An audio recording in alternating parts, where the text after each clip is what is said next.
हो गया। चलिए, तो पहला क्वेश्चन था आपका आईटी 2010। इस क्वेश्चन में दे रखा है a vector i minus 2j by root 5। दूसरा वेक्टर दे रखा है 2i plus j plus 3k by root 14। आपसे पूछ रहा है कि वैल्यू बताइए, value of 2a vector plus b vector dot a cross b एक साथ, और इसका क्रॉस लेना है हमको a माइनस 2b के साथ, a माइनस 2b वेक्टर के साथ। Question clear? तो इसमें आपको परेशानी क्या हो रही थी? तुम्हारी आवाज म्यूट है ना? हम्म, तो इसमें हम लोगों ने देखा था ना कि जब भी वॉल्यूम ऑफ पैरेलल पाइप निकालते थे तो 3 कोटरमिनस एज होते थे ना। एक मान लीजिए यू वेक्टर है, एक वी है और एक डब्ल्यू वेक्टर है, अगर परपेंडिकुलर नहीं है ऑफ कोर्स, ठीक है ना। तो इससे जब वॉल्यूम ऑफ पैरेलल पाइप बनाया करते थे तो ये जो मेरा, तो इसमें डिटरमिनेंट की तरह काम करता था ना, यू वी और डब्ल्यू बॉक्स प्रोडक्ट, यही तो वैल्यू ऑफ पैरेलल पाइप है, ठीक है। तो इसमें हमने देखा था, अब u में जो आई जे के का कंपोनेंट है वो डिटरमिनेंट, ये डिटरमिनेंट है, तो u1 u2 u3 कर देते थे ना, u1 u2 u3 v1 v2 v3, और w में जो तीन तीन होंगे ना, w1 i plus w2 j और w3 k, होता है ना इस तरह से।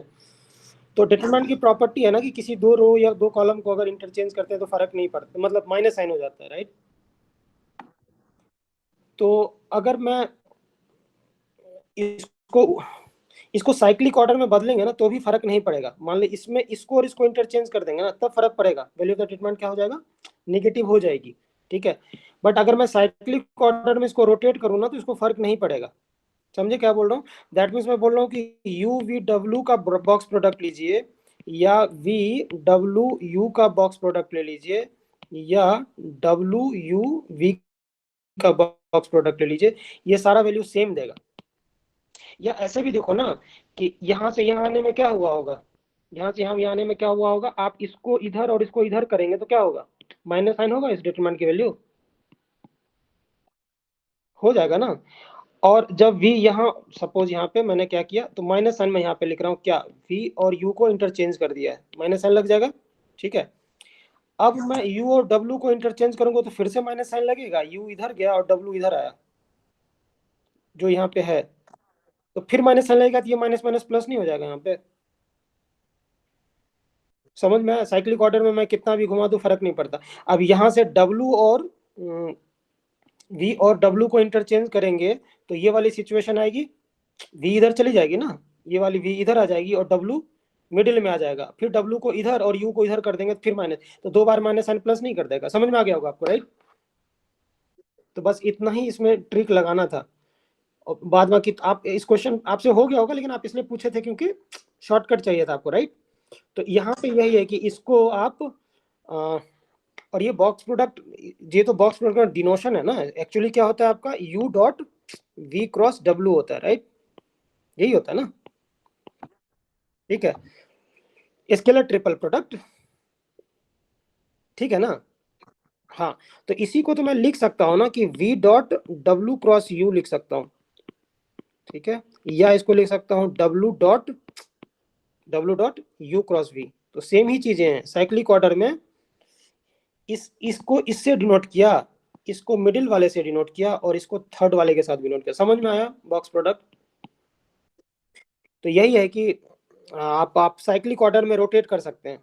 मतलब यहाँ पे क्या हो रहा होगा कि इसका नीचे का पैरेललोग्राम का एरिया निकाल करके इसकी हाइट ले लेते थे। सिमिलरली इस वाले में क्या करेंगे, W और U वेक्टर से जो पैरेललोग्राम बनेगा उसकी हाइट इस वेक्टर के साथ ले लेंगे।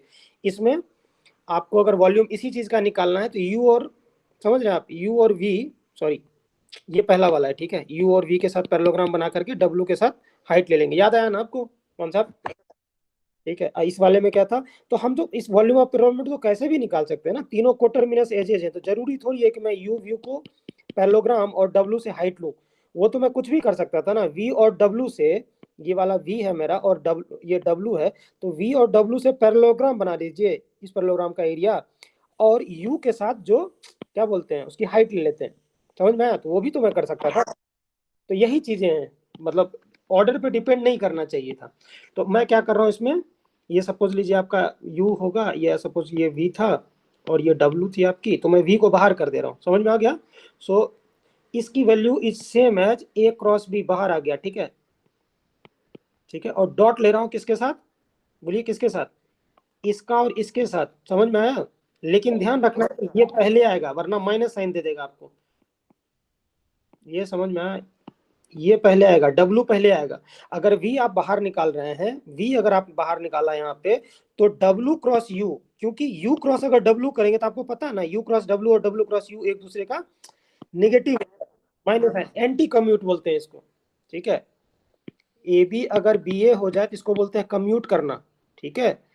AB अगर माइनस BA हो जाए तो इसको बोलते हैं एंटी कम्यूटेटिव लॉ, ठीक है। ये ग्रेजुएशन में यूज होता है, एनीवे छोड़िए। तो क्रॉस प्रोडक्ट क्या होता है, एंटी कम्यूटेटिव होता है। डॉट प्रोडक्ट कम्यूटेटिव होता है, चलेगा, A dot B is B dot A, चलेगा, समझ में आया? डॉट प्रोडक्ट कम्यूटेटिव होता है, but A cross B is not equal to B cross A, right?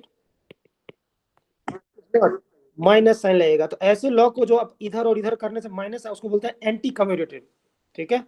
चलो एनीवे, चलो, तो तो ये पहले आएगा, ठीक है, और 2a प्लस बी बाद में जाएगा, वरना फिर से माइनस साइन अगर आ जाएगा तो आपका आंसर गलत आ जाएगा ना, फिर वैल्यू निकालिए। तो वैल्यू उसकी 5 आ रही है और आप ऐसे निकालेंगे तो सिर्फ -5 आ जाएगा, ठीक है। चलो, तो अब आगे क्या कर लें इसको, a क्रॉस बी। और इससे पहले भी अगर आपको चीजें देखिए, जब जेई का क्वेश्चन को लगाते हैं ना तो थोड़ा बहुत चीजें सिंप्लीफाई कर लीजिए।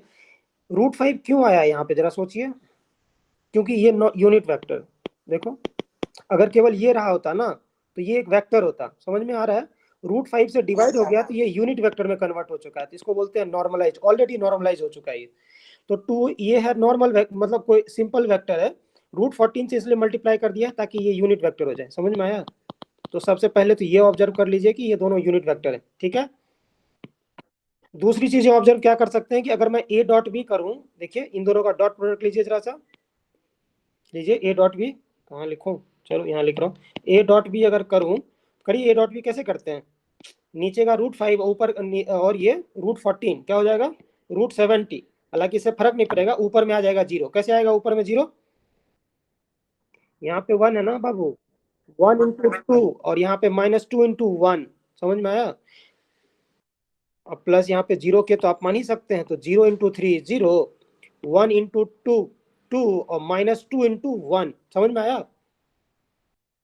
1 × 2 -2 × 1 प्लस 0 × 3, ये समझ में आया? डॉट प्रोडक्ट तो ऐसे ही करते हैं, और नीचे में तो मैग्नीट्यूड, तो ऊपर में 0 आ गया, यानी कि ये दोनों यूनिट वेक्टर होने के साथ साथ एक दूसरे के साथ परपेंडिकुलर भी हैं, समझ में आ गया?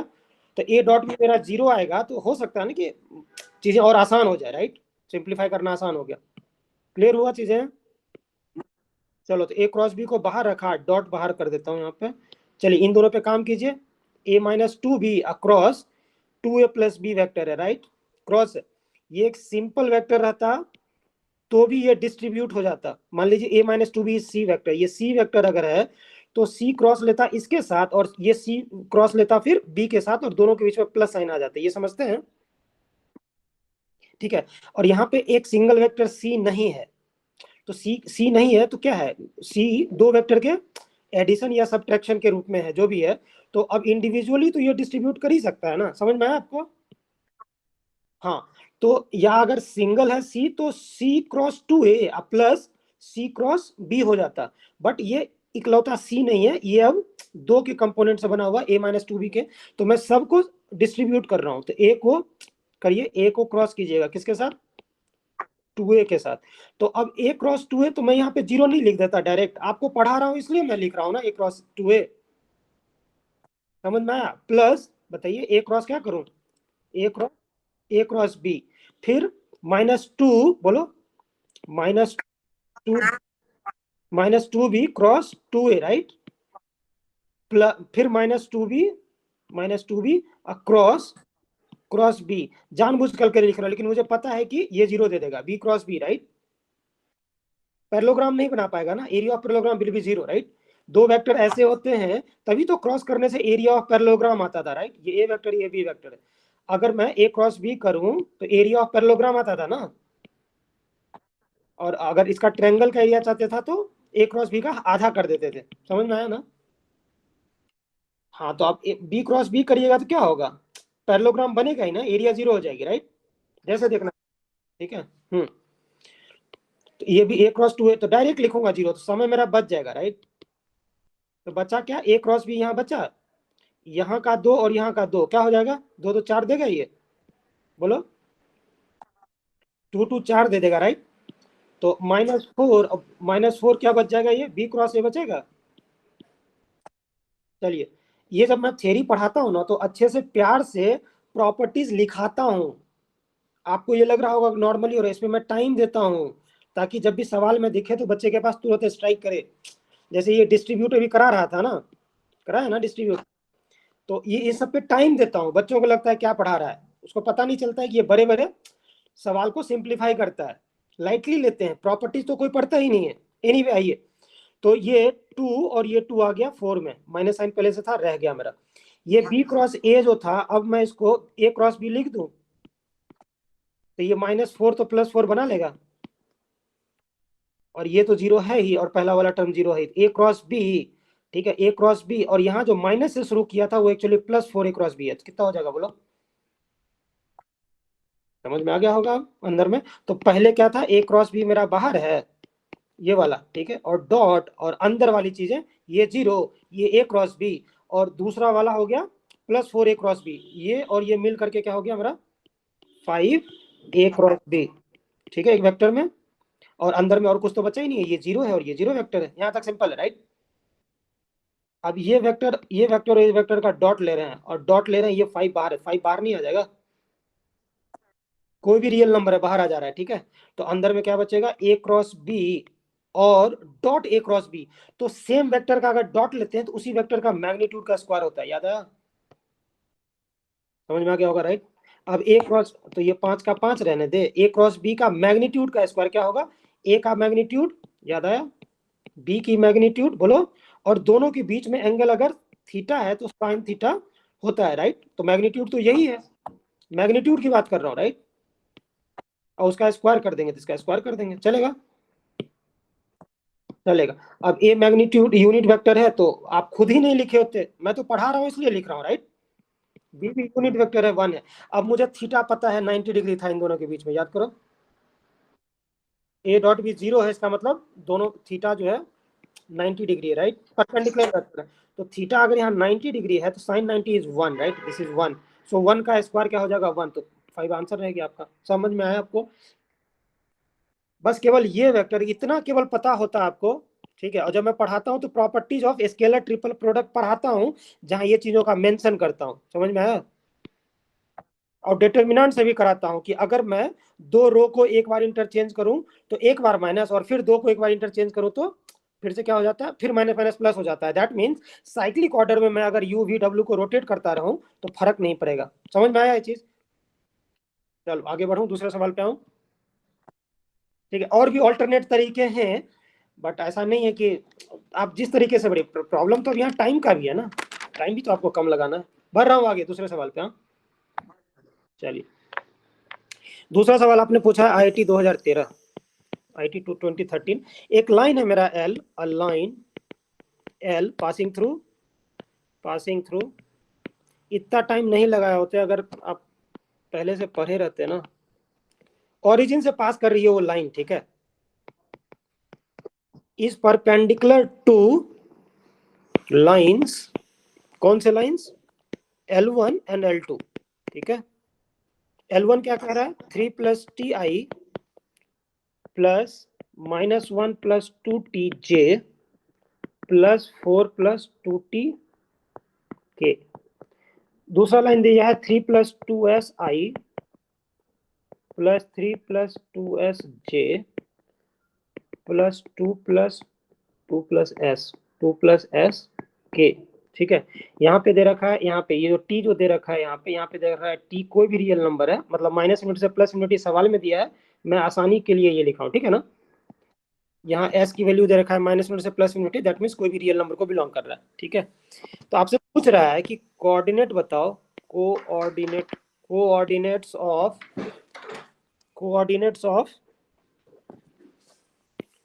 पॉइंट्स पॉइंट्स पॉइंट या पॉइंट्स, ठीक है। तो इस आप समझ में आ जाता है कि वो एक्सपेक्ट कर रहा है हमसे कि ऐसा क्या एक ही पॉइंट है या ज्यादा पॉइंट है, ठीक है ना। ऑन L2 पे पूछ रहा है कि क्या उस कोऑर्डिनेट का पॉइंट बताओ जो क्या है, विच इज, अरे क्या हो रहा है,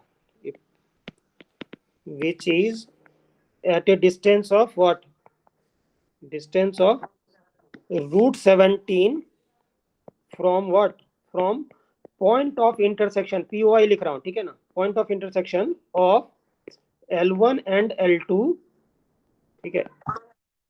हाँ, पॉइंट ऑफ इंटरसेक्शन POI लिखा हूं, चलेगा ना।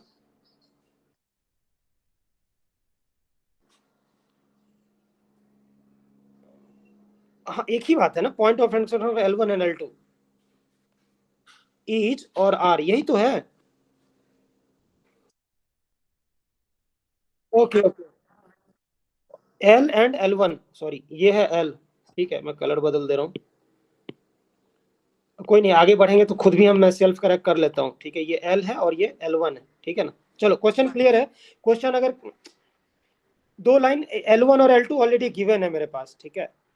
एक तीसरी लाइन L के बारे में बोल रहा है जो ओरिजिन से पास कर रही है और ये दोनों पे परपेंडिकुलर है, ठीक है। तो अब पूछ रहा है कि L2 पे कौन सा पॉइंट ऐसा है, एक से ज्यादा पॉइंट हो सकते हैं वो चीज, जो L और L1 जहां पे भी मीट कर रहे हैं वहां से वो √17 डिस्टेंस पे हो, ठीक है ना। इस ये सब सवाल को मैं बोलता हूँ मतलब डिफिकल्टी लेवल में 0, इसलिए 0 बोलता हूँ ना क्योंकि इसमें कुछ सोचना नहीं है। आप अगर आपको थ्योरी, सिंपल थ्योरी अगर आ रही है ना, तो एकदम प्यारा सा सिंपल सवाल है, आगे बढ़ के देख लेते हैं हम लोग। देखिए क्या कर रहा हूँ सवाल में, एल लाइन निकालने, ये देखिए L और L1 के बीच में पॉइंट ऑफ इंटरसेक्शन, L1 तो गिवन है, तो L पता होगा तभी तो पॉइंट ऑफ इंटरसेक्शन निकालेंगे, और तभी तो L2 पे वो पॉइंट्स निकालने की कोशिश करेंगे जो √17 से है इस पॉइंट पे, समझ में आया आपको, ठीक है। तो मुझे पहले निकालना पड़ेगा ना L ओरिजिन से पास कर रही है, समझ में आ रहा है। तो ओरिजिन से पास करने वाली लाइन का इक्वेशन क्या होता है, डिवाइडेड बाय ये नहीं पता हमको, राइट। L की इक्वेशन अगर मैं लिखते जाऊं, L की इक्वेशन तो ओरिजिन से जा रही है ये हमको पता है, बट उसका डायरेक्शन रेशियो नहीं पता ना, वो कैसे निकालेंगे वो लाइन। हाँ, तो तुरंत कर लेंगे क्या, तो लेकिन L1 और L2 को पहले सिंप्लीफाई करना पड़ेगा, ठीक है। अब L1 का जो मेरे पास दिया है ना, L1 सपोज ये L1 है, और सिमिलरली L2 में मैं लगा दूंगा। L1 कैसे दिया है आपको, देखिए L1 दिया है आपको 3 + ti +(-1 + 2t j +4 + 2t k), ठीक है। लाइन का इक्वेशन का मतलब क्या होता है बाबू, पहले ये समझो, लाइन के इक्वेशन का क्या मतलब होता है। आपको मैंने बोला होगा कि पोजीशन वेक्टर किसी चीज का क्या होता है, पोजीशन वेक्टर किसका होता है, ऑफ पॉइंट, केवल पॉइंट का पोजीशन वेक्टर होता है, समझ में आया ये बात। पोजीशन वेक्टर को मैं PV लिख देता हूँ, ठीक है ना। चलो, तो किसी पॉइंट का ही पोजीशन वेक्टर होता है, तो कैसे निकालते हैं, सपोज ये मेरा x एक्सिस है, ये y एक्सिस है और ये z एक्सिस है, तो स्पेस में मेरे पास कहीं भी कोई पॉइंट है अगर, तो मैं उसको ओरिजिन से मिला देता हूँ, ठीक है। यही वेक्टर जो ओरिजिन से उस पॉइंट P को जो मिलाते हैं तो पोजीशन वेक्टर, राइट, ठीक है। तो लाइन का इक्वेशन का क्या मतलब होता है, L1 के लाइन का मतलब क्या होता है कि ये पॉइंट इस लाइन पे है, ये पॉइंट इस लाइन पे है, ये पॉइंट इस लाइन पे है, लेकिन ये पॉइंट या ये पॉइंट इस लाइन पे नहीं है, राइट, यही मतलब है ना। तो लाइन का इक्वेशन है, तो मतलब ये पॉइंट इस लाइन के इक्वेशन को सेटिस्फाई करेगा, ये भी सेटिस्फाई करेगा, ये भी सेटिस्फाई करेगा, लेकिन ये या ये नहीं करेगा, यही मतलब हुआ ना। हाँ, तो लाइन का इक्वेशन का निकालने का क्या मतलब होता है कि इस लाइन पे जितने भी पॉइंट्स लाई करते हैं ना, मैं सारे पॉइंट्स का पोजीशन वेक्टर लिख देता हूं, समझे समझे क्या। तो मैं कुछ पढ़ाता हूं आपको कि डिग्री ऑफ फ्रीडम करके एक चीज होती है, डिग्री ऑफ, पहले कराया हूं कभी ऐसा वर्ड लिखा हूं, डिग्री ऑफ फ्रीडम मतलब किसी भी चीज को डिटरमाइन करने के लिए मिनिमम कितनी चीजों की जरूरत होती है, ठीक है। तो एक लाइन के लिए दो चीजों का पता होना जरूरी है, ठीक है। एक लाइन के लिए, दो सर्कल के लिए 3 चीजों का पता होना जरूरी है, समझ में आ रहा है? एलिप्स के लिए 5 चीजों का पता होना जरूरी है, समझ में आ रहा है? हाँ, तो लाइन के लिए डिग्री ऑफ फ्रीडम कितनी होती है लाइन का? 2। 2 चीजें पता होनी चाहिए आपको। सर्कल के लिए आपको 3 चीजें पता होनी चाहिए, तीनों इंडिपेंडेंट होने चाहिए, समझ में आया? तो आप जितना भी 2 डायमेंशन में लाइन का इक्वेशन जो पढ़े होंगे वो कैसा पढ़े होंगे, याद कीजिए जरा सा। लाइन का इक्वेशन कैसे करते थे? y equal to x plus c पढ़ते थे, और क्या पढ़ते थे? y minus Y one equal to m times x minus x one, यही सब पढ़ते थे ना? या x by a plus y by b equal to 1 पढ़ते थे ये सब। सब में 2 चीजें हैं। इसमें क्या है, ये लाइन कब बनता था? एक्स एक्सिस पे मेरा ए यूनिट और वाई एक्सिस पे मेरा बी यूनिट अगर कोई इंटरसेप्ट बनाता था उस लाइन का इक्वेशन होता था, राइट? तो 2 चीजें पता हुई। ये एम और सी पता होने का मतलब क्या है कि भाई एम पता होना चाहिए, मतलब एक्स एक्सिस के साथ कितना एंगल बना रहा है, एम मतलब टेन थीटा, राइट? और सी मतलब वाई एक्सिस पे कितना वो, सी जो वाई एक्सिस पे जितना इंटरसेप्ट बनाता था। 2 चीजें पता हुई। और यहाँ पे क्या है, Y minus Y one, X minus x one, और एम। एम मतलब उसका टेन थीटा पता होना चाहिए और एक पॉइंट पता होनी चाहिए, राइट? तो एक लाइन का इक्वेशन निकल नहीं जाएगा, एक्स वन वाई वन से गुजरे और एक्स एक्सिस से कितना एंगल बना करके जाएगा। समझ में आया चीजें? कोई एक चीज में तो इन्फानाइट है, किसी एक पॉइंट से कितनी लाइनें गुजरेंगी? इन्फानाइट लाइनें गुजरेंगी, राइट? लेकिन सबका स्लोप अलग अलग होगा। केवल अगर स्लोप दे दे तो भी इन्फानाइट लाइन खींचूंगा, देखिए सबका स्लोप सेम है, राइट? समझ में? कोई एक चीजें पता है और रिक्वायर्ड अगर मुझे 2 चीजों की है तो वैसी इन्फानाइट चीजें वो जनरेट कर देगा। समझ में आया? वही तो होता है ना कि अगर मेरे पास 2 वेरिएबल है और 2 इक्वेशन है तो मैं यूनिकली निकाल पाऊंगा। लेकिन अगर 2 वेरिएबल और एक ही इक्वेशन है तो वैसे इनफाइनाइट सॉल्यूशन देंगे, राइट? तो वही चीजें हैं। एनीवे आइए, तो मैं क्या बोल रहा था कि लाइन के इक्वेशन को अगर आप पढ़ना चाहेंगे वेक्टर में तो कैसे पढ़ते हैं लाइन के इक्वेशन को वेक्टर में? ये लाइन का मुझे मान लीजिए इक्वेशन चाहिए, ठीक है? इस लाइन का इक्वेशन चाहिए तो हमको एक तो पता होना होगा कि इसकी डायरेक्शन रेशियो क्या है, राइट? इसकी इसकी इसकी सबकी डायरेक्शन रेशियो सेम है, राइट? तो इनकी इनकी इनकी या इनकी किन्हीं की भी डायरेक्शन रेशियो पता है हमको। और हमको इस लाइन का डायरेक्शन रेशियो, मतलब ये लाइन पैरेलल है किसी के भी, यानी कि मतलब इन सब में से किसी के पैरेलल अगर ये लाइन है तो हम इस लाइन का डायरेक्शन रेशियो पता है, राइट? सबके सेम है। तो सपोज कीजिए कि बी मेरा है कुछ, बी मेरा एक वेक्टर है जो डायरेक्शन बता रहा होगा, राइट? बी वेक्टर में क्या होगा? b1i plus b2j plus b3k, यही होगा ना किसी वेक्टर में? तो b1 b2 b3 क्या हो जाता है इसका, इस वेक्टर का? b1 b2 b3 क्या हो जाता है बताओ? Direction ratio of vector B, right? और डायरेक्शन रेशियो क्या होता है? डायरेक्शन रेशियो क्या होता है? डायरेक्शन डायरेक्शन नहीं नहीं, समझिए चीजें क्या होती हैं। डायरेक्शन, पहले कोसाइन पढ़िए। डायरेक्शन क्या? Direction cosine. डायरेक्शन डायरेक्शन देगा, कोसाइन मतलब कॉस आएगा, ठीक है? तो समझिए चीजों को कि अगर मेरे पास कोई एक वेक्टर है, ठीक है, 3D में कोई मेरा एक वेक्टर है P जिसकी कोऑर्डिनेट है x, y, z, ठीक है? तो हमको पता है कि x एक्सिस पे, y एक्सिस पे और z एक्सिस पे इस पॉइंट पे पहुंचने के लिए x पे चला होगा x, राइट? ये x, राइट? y पे चला होगा वो कहाँ? y पे कहाँ चला होगा वो? y चला होगा, राइट? ये पॉइंट है y। समझ में आया? तब वो नीचे में पहुंचा होगा, यहाँ पे पहुंचा होगा, इधर x और इधर y चला होगा। तब आप देखेंगे कि वो यहाँ पहुंचा होगा, राइट? तो इस पॉइंट की कोऑर्डिनेट क्या हो जाएगी? x, y, z। अभी z में चला नहीं, ठीक है? समझ में आ गया? और यहाँ से अगर आप z जाएंगे, इस पॉइंट से अगर आप z जाएंगे ऊपर, ये है यहाँ तक z, तब आप पहुंच जाएंगे यहाँ पे। समझ में आया? समझा क्या? तो अगर मैं इस पॉइंट से x एक्सिस पे मैं परपेंडिकुलर ड्रॉ करूं तो वो यहीं पे जाएगा। अब आपका एक रूम है ना, रूम जरा इमेजिन कीजिए। रूम अगर इमेजिन करेंगे ना तब ऐसे ही आपको, आप रूम में देखिए, रूम के किसी एक कॉर्नर को ओरिजिन लीजिए, उसके अपोजिट वाले वर्टेक्स को क्या ले लीजिए? ये पॉइंट P ले लीजिए, ठीक है? समझो एक रूम है, मैं ये बोल रहा हूं। तो अपोजिट वाले डायगोनल से आप ओरिजिन वाले पॉइंट, आपका एक रूम है, किसी एक रूम में आप फ्लोर पे किसी एक पॉइंट को बोलिए ओरिजिन, कर दिए। उसके अपोजिट डायगोनल में ऊपर रूफ वाले में उसके अपोजिट जाइए, बोलिए ये मेरा पॉइंट है x, y, z, ठीक है? उस पॉइंट पे आप पहुंचे कैसे होंगे? ओरिजिन से एक पे चले होंगे x, फ्लोर पे ही एक्स एक्सिस पे चले होंगे y, और जेड एक्सिस पे चले होंगे z, तब आप पहुंचे वहां पॉइंट, ये इस पॉइंट पे पहुंचेंगे x, y, z पे। समझ में आया बात? समझा? तो अब आप उस x, y, z इस पॉइंट P से परपेंडिकुलर ड्रॉ कीजिए आप जरा सा x एक्सिस पे, तो देखिए उसी x पे जाकर के काटेगा, हाँ कि ना? समझ में आया ये बात? y एक्सिस पे परपेंडिकुलर ड्रॉ कीजिए जरा, देखिए वो वहीं पे काटेगा परपेंडिकुलर, ये पॉइंट P मैं बोल रहा हूँ वहीं यहाँ पे परपेंडिकुलर, ये 90 डिग्री होगा, करके देखिए, इमेजिन कीजिए अपने रूम में, y एक्सिस आपके फ्लोर पे है ना, और वहां से परपेंडिकुलर डालिए P से, y एक्सिस पे डालिए, देखिए कहाँ जा रहा है वो, जहां पे आप y लिए थे ना, स्मॉल y, वहीं पे वो गिर रहा होगा, समझे आप? और z एक्सिस पे परपेंडिकुलर डालिए जरा, आप वहीं पे डाले होंगे जहां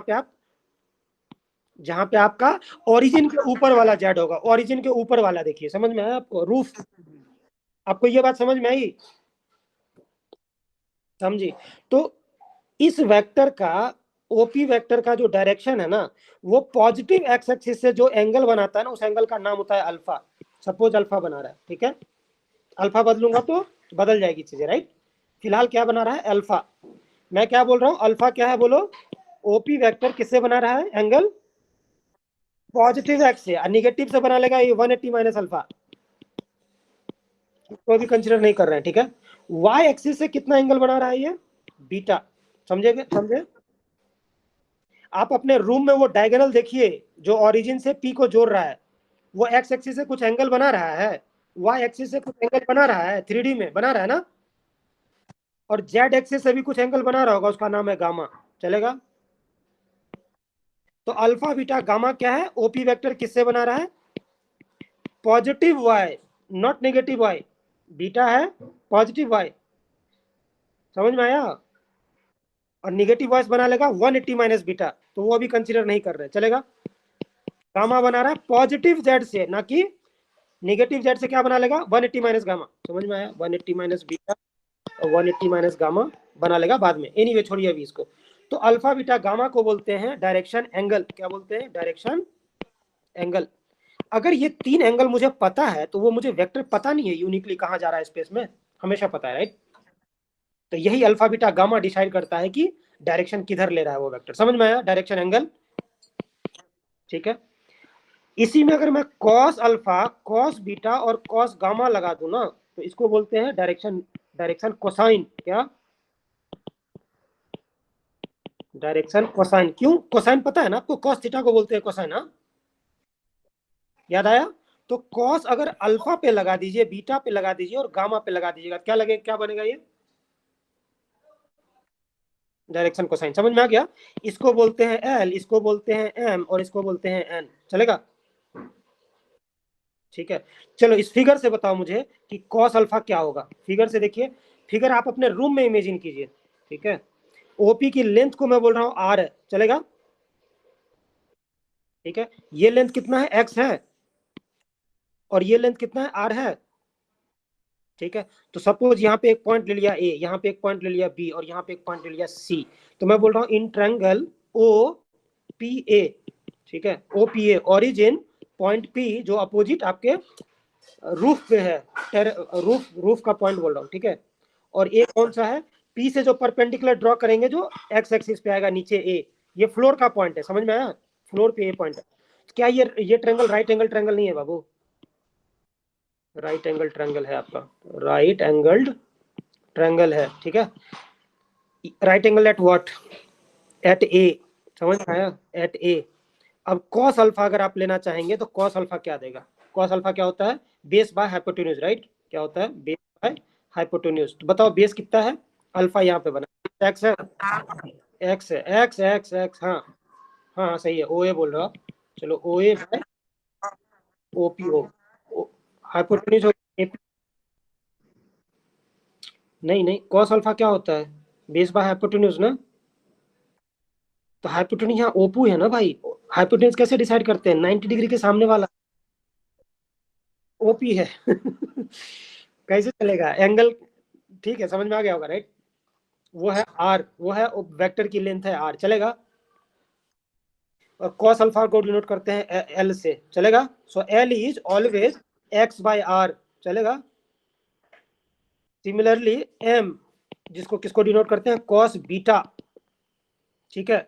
ये कॉस बीटा किस ट्रायंगल में कंसीडर करना है, ट्रायंगल ओ बी पी। आइए इधर वाले इस वॉल में, आपका वॉल बदल गया होगा, देखिए पॉइंट पी से नीचे आ रहा होंगे, राइट, ओपी। तो बी पे राइट राइट एंगल ट्रायंगल है, ठीक है। कॉस बीटा जैसे ही करेंगे, कॉस बीटा करके देखिए 90 डिग्री एट बी है, राइट। तो y अपॉन आर, सिमिलरली मैं लिख दूं n, n which is nothing but क्या, cos gamma is equal to z upon r. ये सबसे आसान होता है बच्चों को देखना। बच्चों को नीचे देखना मुश्किल हो जाता है, लेकिन ये सबसे आसान होता है देखना। देख लीजिए आप, गामा है, जेड एक्सिस से बना रहा है।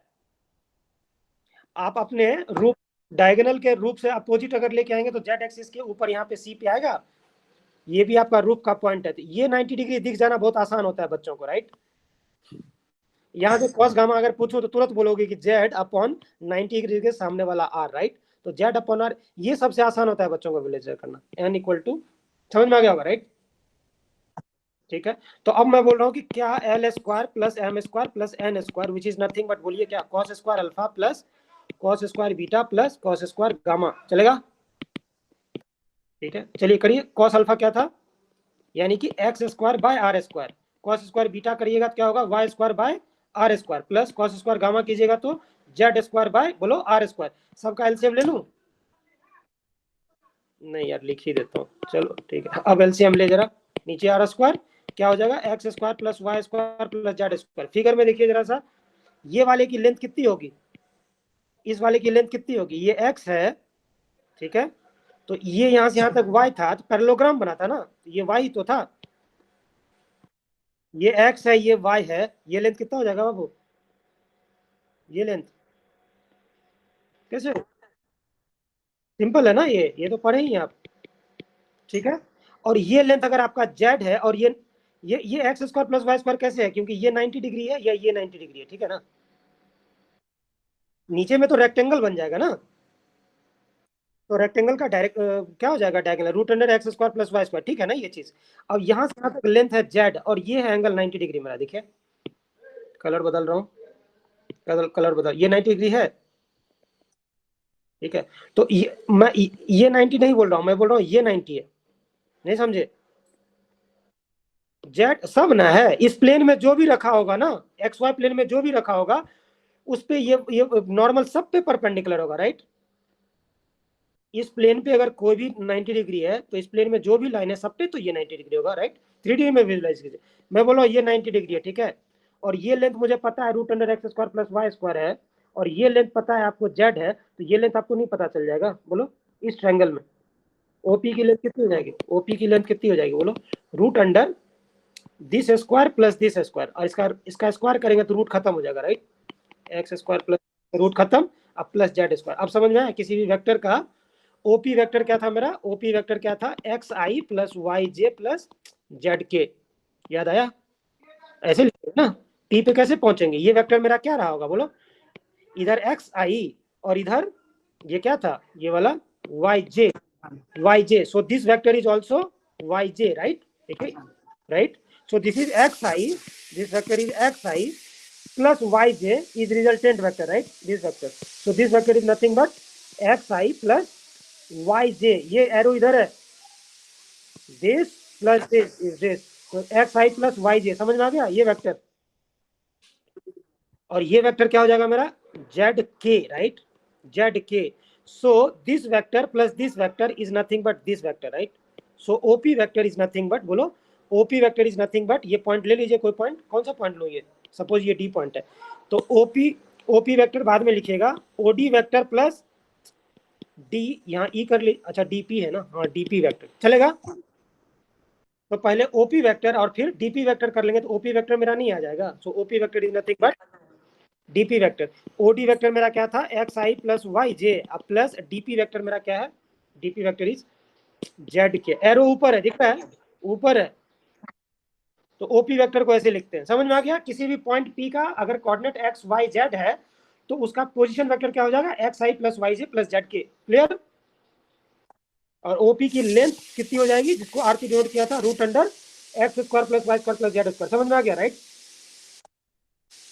तो वेक्टर को ऐसे भी पढ़ाते हैं, वेक्टर क्या है, वेक्टर को ऐसे भी पढ़ाते हैं, किसी भी वेक्टर को अगर लिखना होता है तो लिखते हैं X comma Y comma Z, ठीक है, such that X comma Y comma Z belongs to real number. यही है वेक्टर का, जब आप आएंगे ना ग्रेजुएशन में, हाँ, तो ये वेक्टर स्पेस को डिनोट करता है, किसको, वेक्टर स्पेस, वेक्टर स्पेस का इक्वेशन यही है। तो आपको तीन चीजें ही तो पता होनी चाहिए, एक्स वाई जेड, बस वो वेक्टर पता है आपको, राइट? समझ में आया? वेक्टर स्पेस कुछ नहीं है, ट्रिपलेट है, ट्रिपलेट। कोई थ्री ट्रिपलेट आपको नहीं बता देगा एक्स पे कितना चले, वाई पे कितना चले, जेड पे कितना चले। समझ में आ गया होगा, राइट? हाँ, तो आपको हमेशा याद रहेगा आर स्क्वायर, और ऊपर वाले को अभी अभी प्रूव किया आर स्क्वायर, देखिए 1, ये समझ में आ गया? तो एल एम एन की हमेशा खासियत यही होती है, एल एम एन में अगर कोई दो पता है ना मुझे, तो हमेशा तीसरे निकाल सकता हूँ इसी रिलेशन से। समझ में आया? याद रखना है आपको, क्या है, L square plus M square plus N square is always 1, ठीक है? तो एल एम एन तीन नंबर है मेरे पास, जहां L square plus M square plus N square को हमेशा 1 होना पड़ेगा, क्योंकि एल जो है मेरा वो कॉस अल्फा है, एम जो है मेरा कॉस बीटा है, और एन जो है मेरा कॉस गामा है। तो अल्फा बीटा गामा को बोलते हैं direction angle, cos alpha cos beta cos gamma को बोलते हैं डायरेक्शन कोसाइन, क्योंकि कॉस लग गया। एल एम एन क्या होता है, डायरेक्शन कोसाइन। समझ में आ गया?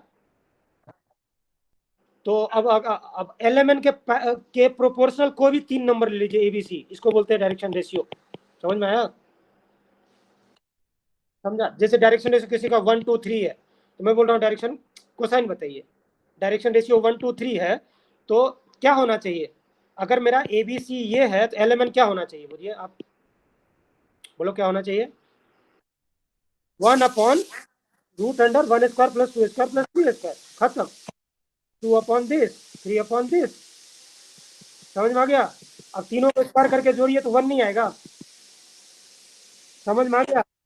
तो डायरेक्शन रेशियो और डायरेक्शन कोसाइन लगभग बराबर है, बस खाली ये है कि इसके स्क्वायर, लेकिन देखो 1 2 3 अगर गिवन था ना, तो आप नहीं बता पाएंगे कि एक्स एक्सिस से कितना एंगल बना रहा है। समझ में आया? तो हमेशा डायरेक्शन रेशियो को कन्वर्ट कर दीजिए किस में, एल एम एन में। अब मुझे पता है ना कि ये कॉस अल्फा है, राइट? तो अल्फा क्या होगा, अल्फा क्या होगा, कॉस इनवर्स, बोलो 1/9 4 13 14 √14। ये समझ में आया? तो आप आंसर कर पाए ना? तो अगर किसी भी वेक्टर का आपसे मैं पूछूं कि अगर कोई वेक्टर मेरा i plus 2j plus 3k है, टेल मी कि ये वेक्टर एक्स एक्सिस से कितना एंगल बना रहा होगा, क्या बताएंगे आप?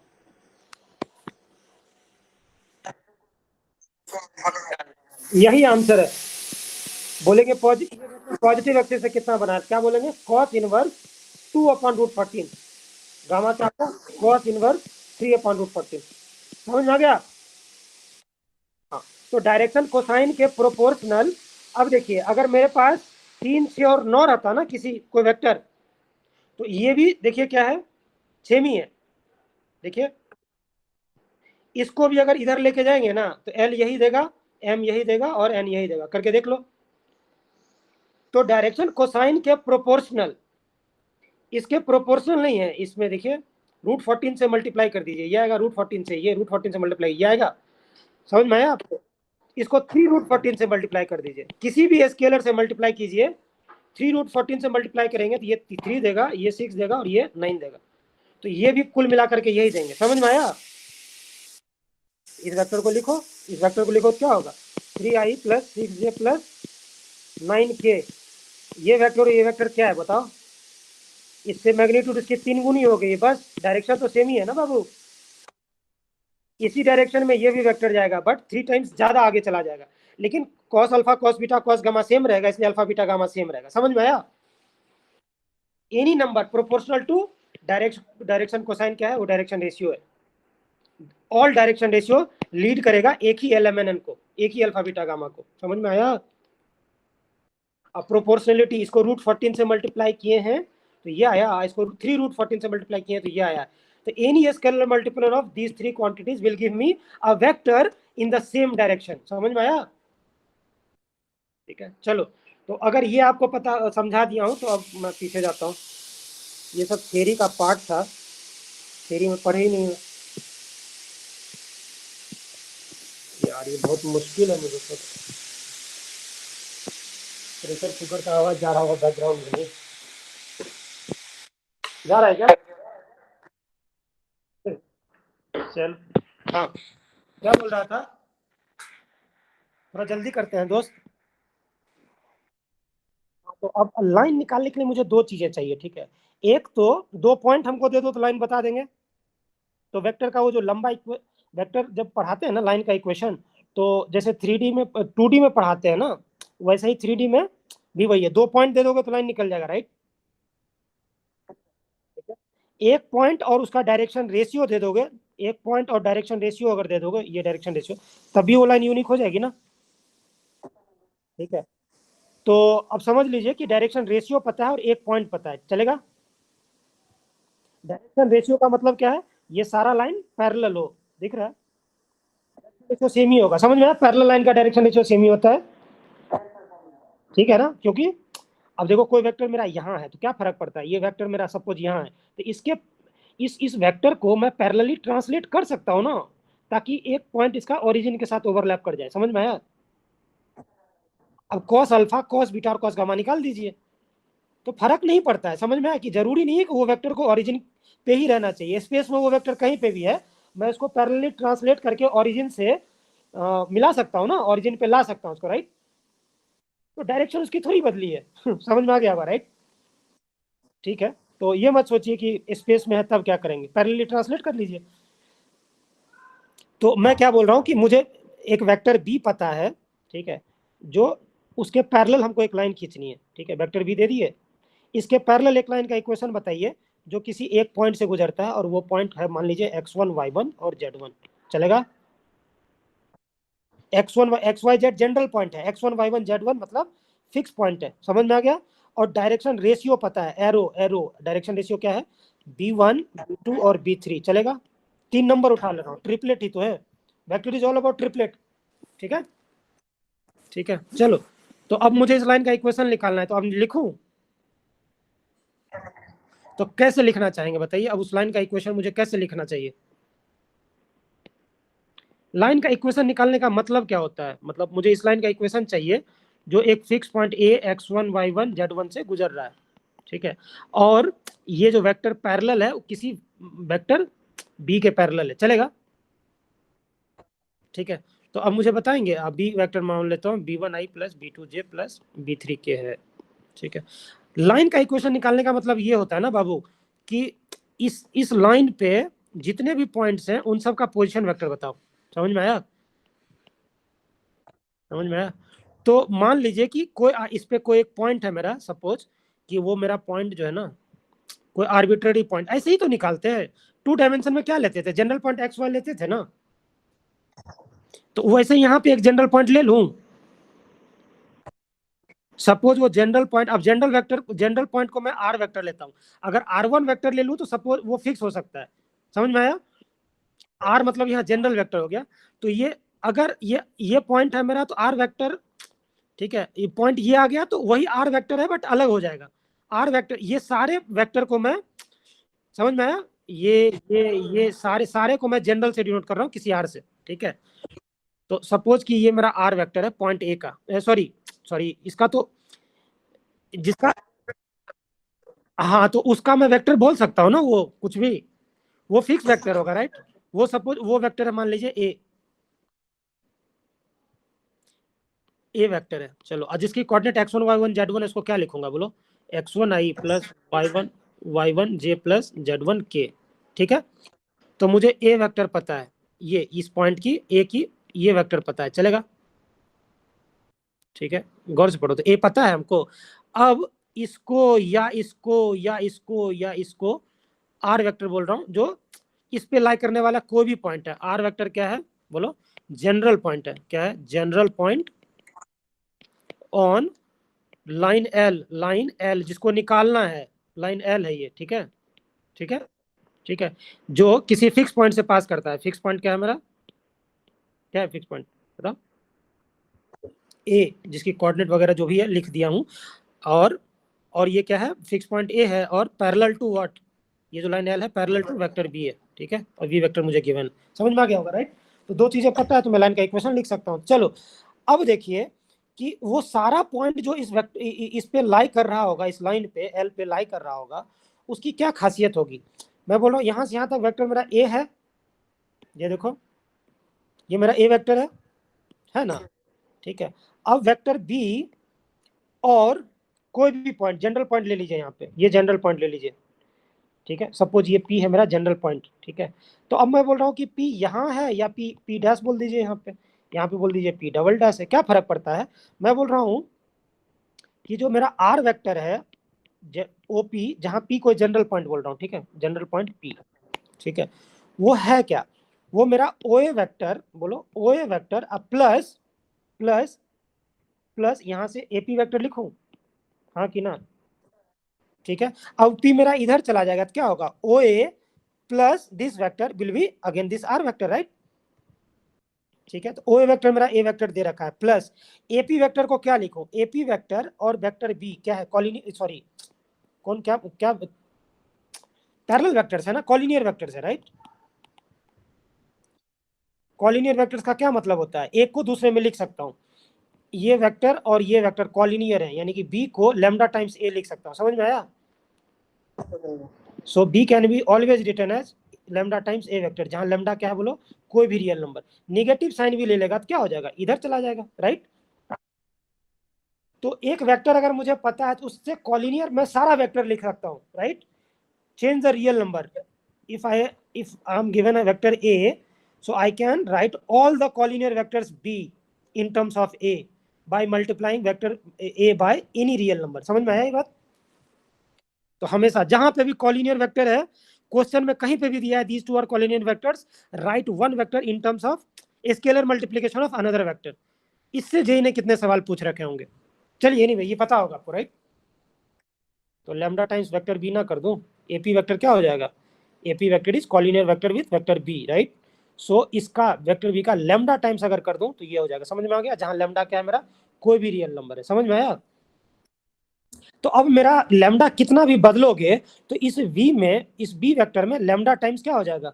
अब लैम्डा निगेटिव हो तो इधर जाना शुरू कर देगा, लैम्डा पॉजिटिव है तो इधर जाना शुरू कर देगा, फर्क क्या पड़ेगा। अब लैम्डा बदलेगा तो आपको नहीं लग रहा है कि ये पॉइंट पी कभी पी डैश बना लेगा, कभी पी ट्रिपल डैश बना लेगा, लैम्डा निगेटिव हो जाएगा P double dash, P P चार, समझ में आ गया होगा, राइट, समझ में आया।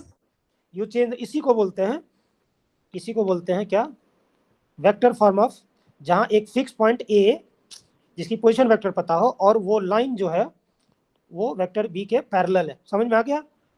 लैम्डा क्या है यहाँ पे, पैरामीटर है, लैम्डा रियल नंबर है कोई, तो लैम्डा जैसे जैसे चेंज करेंगे तो ये आर बदलेगी, बदलेगी ना, ए तो मेरा फिक्स है, ठीक है, बी मेरा फिक्स है, लैम्डा बदलेंगे तो ए से इधर जाएगा या ए से इधर जाएगा, तो ये जो आर जो मेरा पोजीशन वेक्टर इस लाइन पे लाई करने वाला का किसी भी पॉइंट का पोजीशन वेक्टर जो मेरा निकलेगा वो यही है, इससे सेटिस्फाई होगा।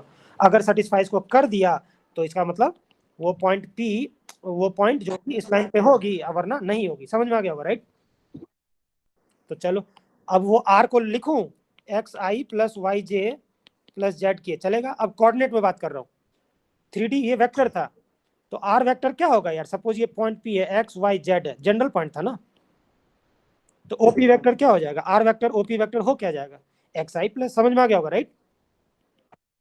ए वेक्टर मेरा क्या है बोलो, x1 आई प्लस y1 जे प्लस z1 के प्लस लैम्डा टाइम्स b1 आई प्लस b2 जे प्लस b3 के, ये समझ में आ गया, ठीक है क्या, ठीक है।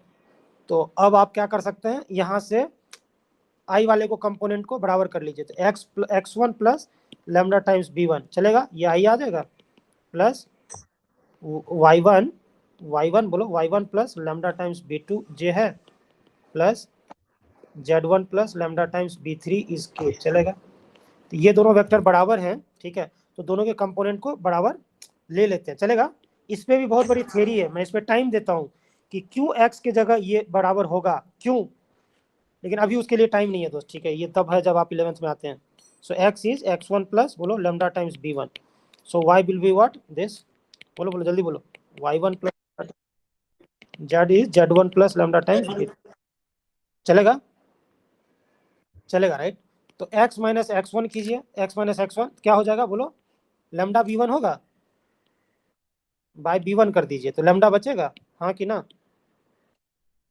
चलो यहाँ से y माइनस y1 कीजिए, y माइनस y1 कर लिए, b2 से भाग कर देंगे, b2 से भाग कर देंगे तो क्या बचेगा, लेमडा बचेगा, ये आपस में इक्वल होगा राइट, इक्वल टू बोलो जल्दी से, तीसरा बाय b3, वो भी लेमडा के बराबर होगा, लेमडा के बराबर ये, लेमडा के बराबर ये, और लेमडा के बराबर ये, इसका मतलब ये तीनों भी आपस में बराबर होंगे, हाँ कि ना। बस तो ये पढ़े होंगे ना इक्वेशन, समझ में आ गया होगा राइट। अब थोड़ा अंदर से बात पता चल रहा है क्या हुआ है, x1 y1 z1 से पास करने वाला ये पॉइंट का इक्वेशन है, और ये जो लाइन पैरेलल है वो किसके, किस वेक्टर के पैरेलल है, b1 b2 b3 के, मतलब वेक्टर b जिसकी कंपोनेंट है b1, समझ में आया, i plus b two j plus, समझ में आ गया होगा राइट। तो नीचे वाला डायरेक्शन क्या देता है, डायरेक्शन रेशियो, कोसाइन नहीं, जरूरी थोड़ी है कि जरूरी नहीं है ना कि this square plus this square plus this square 1 हो जाए। अगर b1 square plus b2 square plus b3 square 1 हो जाए तब बोलोगे कि b1 b2 b3 क्या है, डायरेक्शन कोसाइन है, बट जनरली क्या बोलना है, डायरेक्शन रेशियो है। चलो ये समझ में आ गया। तो इक्वल टू लेमडा बोलिए या इक्वल टू टी बोल दीजिए कभी, या कभी एस बोल दीजिए, ये सब क्या है, इसी को बोलते हैं पैरामेट्रिक। ये तो जब भी कोई जनरल पॉइंट मुझे अगर लेना है इस लाइन पे, इस लाइन का इक्वेशन हमको पता है, x1 y1 z1 पता है, b1 b2 b3 पता है, और इस लाइन पे अगर मुझे कोई भी आर्बिट्री पॉइंट लेना है ना, तो यहाँ पे कोई भी पॉइंट x y z कैसे लेंगे बोलो, कैसे लेंगे, सपोज ये आपस में इक्वल टू क्या है, सपोज t या लेमडा चलेगा, सपोज लेमडा है, ठीक है, तो x क्या हो जाएगा, x क्या हो जाएगा, x1 प्लस ये इसी को बोलते हैं क्या, parametric equation of A line, क्योंकि यहाँ पे पैरामीटर लेमडा है, या लेमडा लेमडा की जगह आप टी ले सकते हैं, समझ में आ गया, पैरामेट्रिक। तो लेमडा जैसे जैसे बदलेंगे ना वैसे ये एक्स वाई जेड बदलेगा, समझ में आया, एक्स वाई जैसे बदलेगा लेकिन हमेशा रहेगा इसी लाइन पे, जो जो लाइन क्या है, फिक्स पॉइंट ए से जिसकी कोऑर्डिनेट है x1 y1 z1, इससे पास भी करेगी, और ये लाइन पैरेलल किसके है, वेक्टर बी के, जिसकी डायरेक्शन रेशियो होगी b1 b2 b3, समझ में आ गया। चलो तो अभी सवाल को तुरंत खत्म कर लिया जाए, किधर है अब सवाल, किधर है बाबू, सवाल किधर चला गया, हाँ। अब आपको ये समझ में आ रहा होगा कि क्या हो रहा है यहाँ पे, देखिए पहले वाले लाइन का इक्वेशन है, टी में पैरामीटर है, पता चल रहा है आपको। चलो मैं क्वेश्चन लिखा हूँ तो मैं क्या कर रहा हूँ, जरूरी नहीं मैं पीछे जाऊँ, ठीक है, डायरेक्ट जा रहा हूँ इसी के नीचे। तो अब लाइन L1 क्या है मेरा, L1 क्या था मेरा, L1 था 3 प्लस टी आई प्लस बोलो -1 प्लस 2t जे प्लस वाई प्लस 2t के, जहां बोल रहा है के कोई भी रियल, सॉरी टी मेरा कोई भी क्या है, रियल नंबर है, समझ में आया। तो लाइन L1 का ये इक्वेशन है, इसका मतलब क्या है, ठीक से कर ले, 3i प्लस -1j चलेगा, प्लस +4k, क्या कर रहा हूं मैं, +4k चलेगा, प्लस टी बाहर कर लीजिए, ये टी बाहर करेंगे तो आई चलेगा, ये टी बाहर करोगे तो क्या हो जाएगा, ये टी बाहर करोगे तो 2j बोलो, प्लस +2k, ये समझ में आया, पक्का। क्या हो जाएगा, एक मिनट मुझे चेक कर लेने दे, सही तो जा रहा हूँ, बस ऐसे ही दिखाने के लिए ये था कि देखिए ये इस पॉइंट से जा रहा है, ये लाइन जो इस फिक्स पॉइंट से जा रहा है, समझ में आ गया, कौन सा फिक्स पॉइंट है बोलो, 3 - 1, 4 इस फिक्स पॉइंट से जा रहा है, और ये टी मेरा कोई भी रियल नंबर है, यानी कि पैरेलल किसके है, पैरेलल किसके है बताओ, वेक्टर के पैरेलल है, यानी कि उसकी डायरेक्शन रेशियो क्या है, 1:2, हाँ कि ना, समझ में आ गया। तो ये क्या था, कैमोफ्लेज फॉर्म में दे रखा था आपको, तो आपको क्या करना था, इस क्वेश्चन को बदलना था, समझ में आया, 3i - 1j +4k ये दे देगा फिक्स पॉइंट, ठीक है, और t जैसे ही बाहर करेंगे i यानी 1, यहाँ से t बाहर करेंगे तो क्या आ जाएगा 2j, और ये t बाहर करेंगे तो 2k, तो 1 2 2 विल बी डायरेक्शन, समझ में आ गया क्या क्या था। ठीक है, तो इस फॉर्म में इसको करना था। एनीवे, तो आप ऐसे दे दे या ऐसे दे दे, एक ही बात है। अब आपको नॉन फॉर्म में दिख रहा होगा, ठीक है, मतलब फेमिलियर फॉर्म में, ठीक है। और कोई भी वेक्टर अगर ऐसा है, इसका मतलब क्या है, position vector of any point, वहां पे क्या होगा बोलो, एक्स आई plus Y J plus Z के, यही तो होगा, हाँ कि ना, यही होगा ना। तो क्या हो जाएगा बताओ, यानी कि अगर मुझे और किसी फॉर्म में लिखना है तो मैं लिखूं, या नहीं लिखना है तो भी चल जाएगा, चलेगा। तो यहां से अगर एक्स, यहां से भी अगर करेंगे तो एक ही बात है, एक्स क्या हो जाएगा बोलो, एक्स क्या हो जाएगा, ये कौन सा वेक्टर है, समझ में आ गया कौन सा वेक्टर है। हाँ, position vector of any point, हाँ समझ में आ गया होगा, राइट। तो X will be 3 + t, Y will be -1 + 2t, और जेड इक्वल टू क्या हो जाएगा 4 + 2t, समझ में आ गया होगा, राइट। तो उस लाइन पे अगर मुझे कोई भी पॉइंट लेना है तो पैरामेट्रिक में यही पॉइंट है मेरा। इस लाइन पे अगर मुझे L1 पे अगर मुझे कोई पॉइंट लेना है तो वो कोई भी पॉइंट लेना है, बाद में उसमें हम लगा देंगे कुछ भी स्पेसिफिक चीजें, लेकिन जनरल पॉइंट लिखोगे ना, क्या हो जाएगा 3 + t, -1 + 2t, 4 + 2t। if you change t, this point will come to this side or this side, हाँ कि ना। If you change t is a parameter, clear हो गया, राइट। तो सबसे पहला काम क्वेश्चन को करने में यही लिया कीजिए कि कोई पॉइंट अगर लेना है तो कैसे लेते हैं, ठीक है, इन टर्म्स ऑफ, क्लियर हो गया ये चीज, ठीक है, ठीक है। तो अब आपको जैसे भी लाइन लिखना है, लाइन लाइन की इक्वेशन अगर लिखनी होगी L1 को, तो कैसे लिखेंगे, इस पॉइंट से जा रहा है x-3/y z-4, बोलो, डिवाइडेड बाय 1 2 2, क्लियर हो गया ये चीज, ये हो गया पैरामेट्रिक फॉर्म। और ये इसमें पैरामीटर नहीं दिख रहा, राइट, ठीक है। इक्वल टू हम जो प्रोपोर्शनलिटी में लेते थे ना, इक्वल टू टी मान लेंगे, अगर सपोज यहाँ पे टी लिख के कह देंगे से, तो इतना तक दिया है तो हमेशा टी मानिए और तुरंत लिखिए एक्स क्या हो जाएगा t + 3, वाई क्या हो जाएगा 2t + 1, ये आ जाएगा, तो 2t - 1, और जेड आ जाएगा 2t और +4, समझ में आ गया। तो जैसे ये लाइन दिया हुआ है तो इक्वल टू टी मान करके यहाँ पे ऐसे लिख दीजिए, और किसी भी पॉइंट को जनरल को, ये पॉइंट इस पे जनरल पॉइंट ले लिया कीजिए और आगे तुरंत बढ़ जाइए, समझ में आ गया होगा, राइट, ठीक है। अब सिमिलरली इसी तरह से लिख दूं सेकंड वाला L2 का, L2 का मेरा इक्वेशन क्या था, 3 + 2s I, 3 + 2s a +2 + s, तो समझ में आ ही गया होगा, 3 3 और 2, समझ में आया, 3 3 2 से पास हो रही है, और डायरेक्शन रेशियो क्या होगा इसका 2 2 और 1, चलेगा, ठीक है। और s जो यहाँ पे क्या है, वो पैरामीटर है, कोई भी रियल नंबर है, समझ में आ गया होगा, राइट। तो लाइन की इक्वेशन ऐसे ही तरह से लिख दीजिए, x-3 क्या हो जाएगा 2y-3 z-1, तो ये हो गया मेरा। और जैसे ही ये इक्वेशन दे दिया होता तो मान लेते इसके इक्वल क्या, सपोज दिस ऑल 3 = s, जहाँ s मेरा नया पैरामीटर है। अरे दो लाइन दिया हुआ तो कहीं t कहीं s मानोगे ना, कहीं r मानोगे, राइट। हर जगह एक ही घुसाते हैं, लेमडा लेमडा ही चलाते रहे, नहीं ना, कहीं लेमडा लेंगे कहीं म्यू लेंगे। तो यहाँ से तुरंत आ जाएगा क्या मेरा, एक्स क्या आ जाएगा, एक्स मेरा आ जाएगा ये, ठीक है, वाई क्या आ जाएगा मेरा, समझ में आ गया ना, ये आ जाएगा वाई, और ये आ जाएगा मेरा जेड। तो कोई भी लाइन L2 पे जो लेना है वो हो जाएगा 3 + 2s, 3 + 2s, 2 + s, ये हो जाएगा एनी पॉइंट, क्लियर हुआ।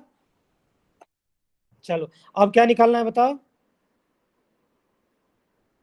क्या निकालना था इनका, हाँ, तो परपेंडिकुलर लाइन L की निकल जाएगी मेरी, तो बताओ कैसे निकाले, L की डायरेक्शन रेशियो किसकी, बोलो डायरेक्शन रेशियो किसकी निकालनी है, L की which is perpendicular to L1 and L2। तो L1 एंड L2 का प्रोडक्ट परपेंडिकुलर कैसे निकालते हैं, क्रॉस से, राइट। हाँ, तो आई जे के बोलो जल्दी से, आई जे के दोनों का, एक मिनट, 2 2 1 ना, पहले L1 है मेरा 1 2 2, L1 पहले लिखाऊं, L2 का है 2 2 1, तो निकाल दूं, क्या हो जाएगा, आई मल्टीप्लाई करो, 2 - 2 -3 हो जाएगा, क्या हो जाएगा आई 2 - 2 सॉरी 2 - 4, हाँ ठीक है ना भाई वो। चलो आगे बोलो। J - 1 -3, हाँ +3 हो जाएगा राइट।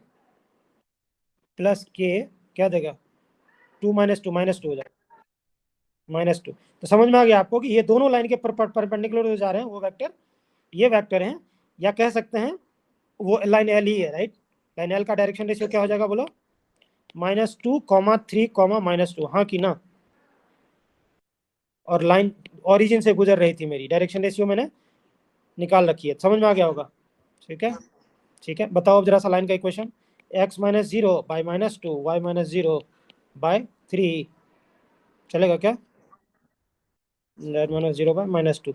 अब इसका कोई आर्बिट पॉइंट लेना है, बोलो आर मान लेते हैं, सपोज आर मान लिया। तो एक्स वाई जेड क्या हो जाएगा बोलो, एक्स वाई जेड मैंने एल पे लाई करने वाला कोई भी X Y Z general point, हाँ जनरल पॉइंट 3 -2 ठीक है, ठीक है। अब बताओ जरा किसके साथ निकालना है, पॉइंट ऑफ इंटरसेक्शन किसके साथ निकालना है। आपको समझ में आ गया होगा, ये L1 था ये L2 था, दोनों पॉइंट का इंटरसेक्शन अभी निकालना है मुझे। ठीक है, सपोज वो पॉइंट मेरा कुछ हो जाएगा, ठीक है, कोई पॉइंट ले लेता हूँ, यही बोल दूँ, ए बोल देता हूँ, क्या दिक्कत है। ठीक है, L1 और L2 ए पे निकल रहे हैं, ये मुझे निकालना है। तो अब मुझे बताइए कि अभी हमको एल निकल गया ना, एल निकला मुझे ये, ठीक है, ठीक है। एल क्या है, इस दोनों पे परपेंडिकुलर है, L1 और L2 दोनों पे परपेंडिकुलर है, डायरेक्शन रेशियो सब कुछ पता है।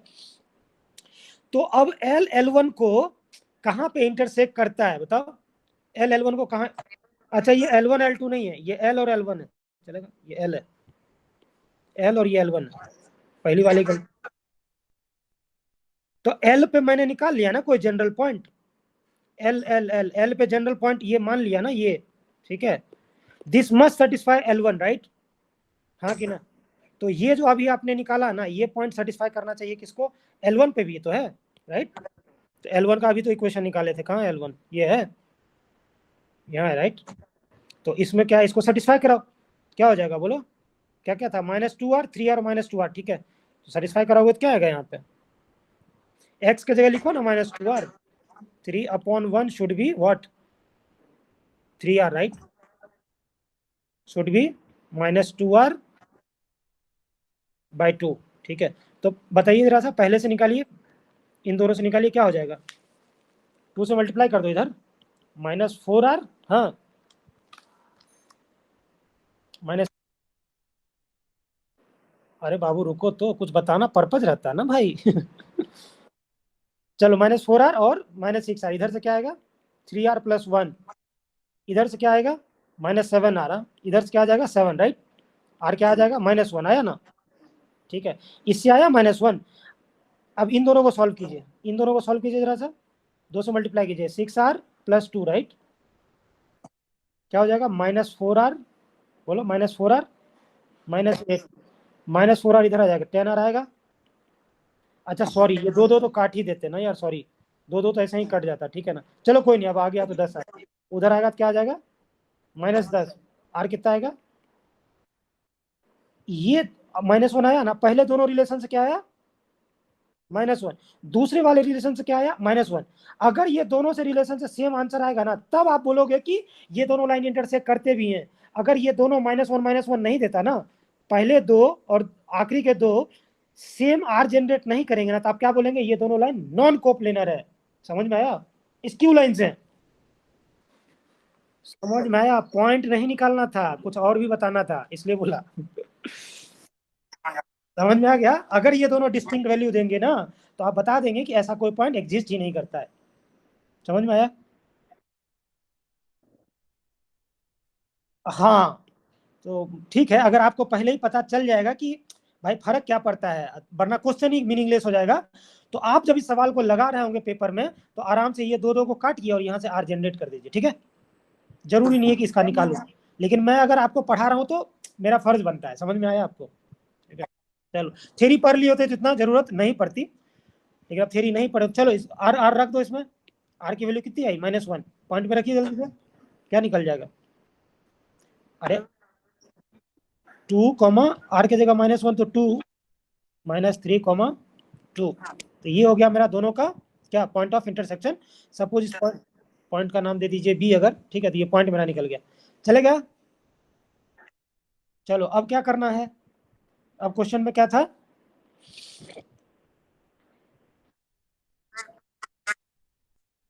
L2 का पॉइंट चाहिए मुझे, पॉइंट या पॉइंट चाहिए, ठीक है, जो इस पॉइंट ऑफ इंटरसेक्शन L1 और L और L1 के पॉइंट ऑफ इंटरसेक्शन से बोलो √17 दूर हो, राइट।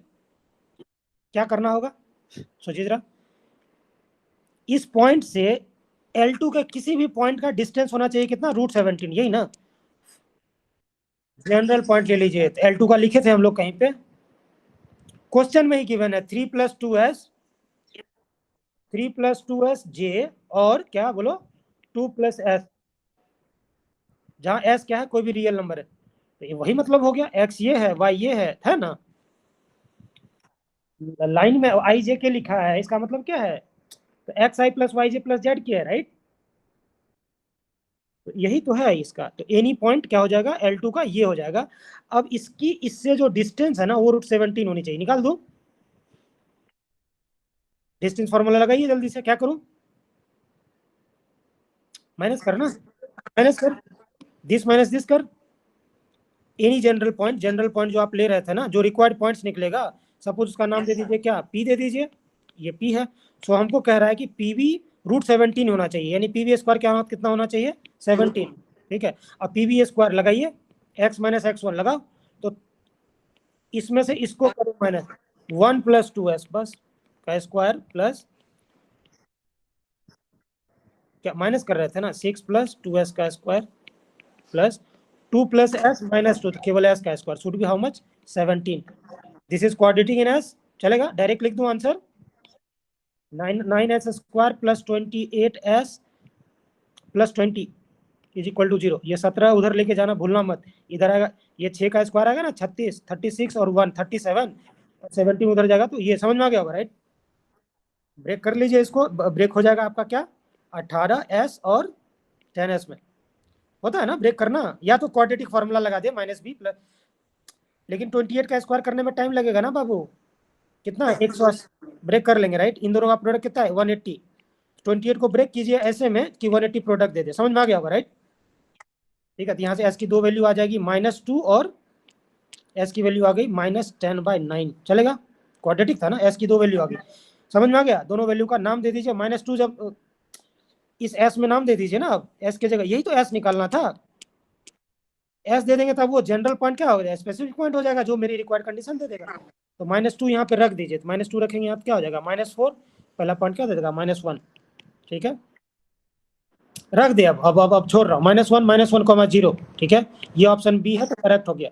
-10/9 पुट कर दीजिए, तो ये पॉइंट डी दे देगा आपका, जो भी ऑप्शन डी में था, 7/9, 7/9 और 8/9, ये ऑप्शन डी है, समझ में आया। अब बात बाकी है ही नहीं चलेगा, बढ़ जाऊँ आगे, गया बहुत कुछ। एक क्वेश्चन से देखिए, अब इस तरह के सारे क्वेश्चन आप लगाने लगेंगे, हमेशा जनरल पॉइंट लीजिए, बढ़ रहा हूँ आगे। IIT 2014, ठीक है, ये ज्यादा, ये क्यों फंसे थे इसमें, आपसे पूछ रहा है फ्रॉम अ पॉइंट, कोई भी पी है, lambda comma lambda comma lambda, ठीक है, परपेंडिकुलर ड्रॉ किया जाता है, इस पॉइंट से परपेंडिकुलर ड्रॉ किया जाता है, ठीक, परपेंडिकुलर समझ में आ रहा हो, राइट, परपेंडिकुलर ड्रॉन, चलेगा, कौन कौन, P Q and P R, ठीक है, रिस्पेक्टिवली ऑन लाइन्स क्या, y = x, z = 1, एंड दूसरी लाइन है y = -x, z = -1, ठीक है, ये पॉइंट, अच्छा ठीक है, कोई नहीं, चलिए, हो सकता है कि उसकी जरूरत ही ना पड़े, चलो देखते हैं। तो पॉइंट पी मेरा दे दिया है, ये एक लाइन है, ठीक है, इस पॉइंट पी से इस लाइन पे, ठीक है, तो ये लाइन सपोज ऐसा है, और पी से आपने इस पे परपेंडिकुलर ड्रॉ कर दी, ठीक है, पॉइंट पी से, ठीक है, तो पी क्यू चला गया, और दूसरा एक लाइन था मेरा, दूसरा लाइन ये है, ठीक है, इस लाइन की इक्वेशन इधर है, और इस लाइन की इक्वेशन ये है, ठीक है। यहां से परपेंडिकुलर ड्रॉ किया गया है तो वो परपेंडिकुलर चला गया पी क्यू, चलेगा P R, sorry P R, ठीक है। यहां तक ठीक है।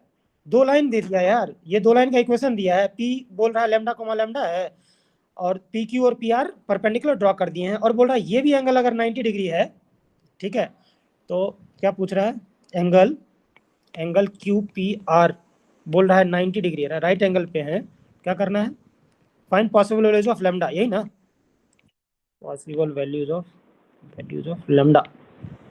चार ऑप्शन दे रखा है, √2, 1, -1 और √2, ठीक है ना, एबीसीडी में।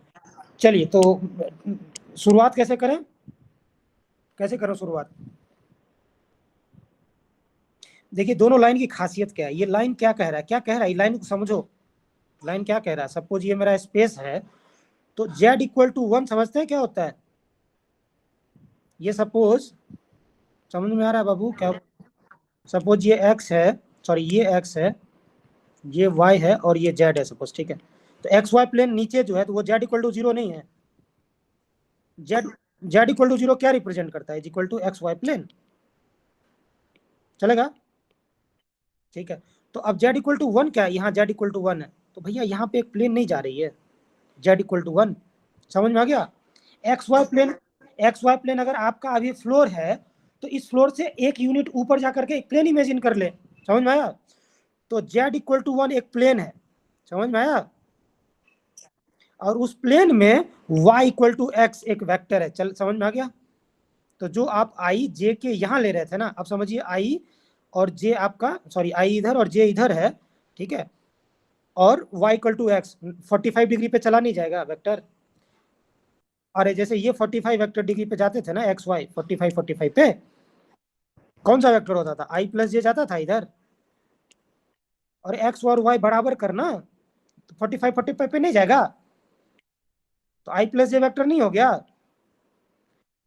तो z=1 यहाँ पे z=0 कर देता ना, तो यही मेरा वेक्टर हो एग्जैक्ट हो जाता है, ये समझ में आया। तो z=0 की जगह क्या है, z=1 है, तो आप समझिए कि इस वाले प्लेन में वो वेक्टर है, चलेगा,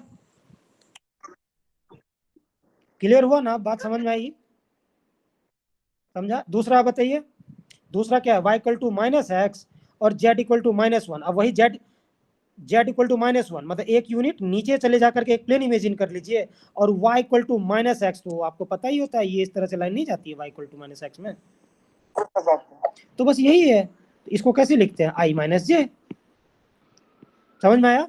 ये बता रहा है i-j है, अब ये i-j ही रह जाता अगर मेरा z=0 होता तब, अब वो z=-1 है, तो क्या दिक्कत है आपका, तो z=-1 ये एक प्लेन बता रहा है, और उस प्लेन में ये बता रहा है कि किधर घुमाना है आपको, समझ में आई।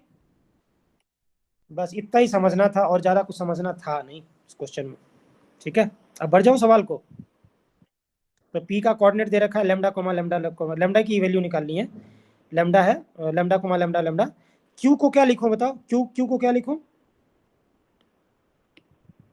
बोलो बोलो, q कैसे निकालेंगे, इस लाइन पे किसी भी पॉइंट को कैसे लिखें, इस लाइन पे किसी भी पॉइंट को कैसे लिखें बताओ, ये लाइन कैसे चल रहा था, z=1, फर्क क्या पड़ रहा है,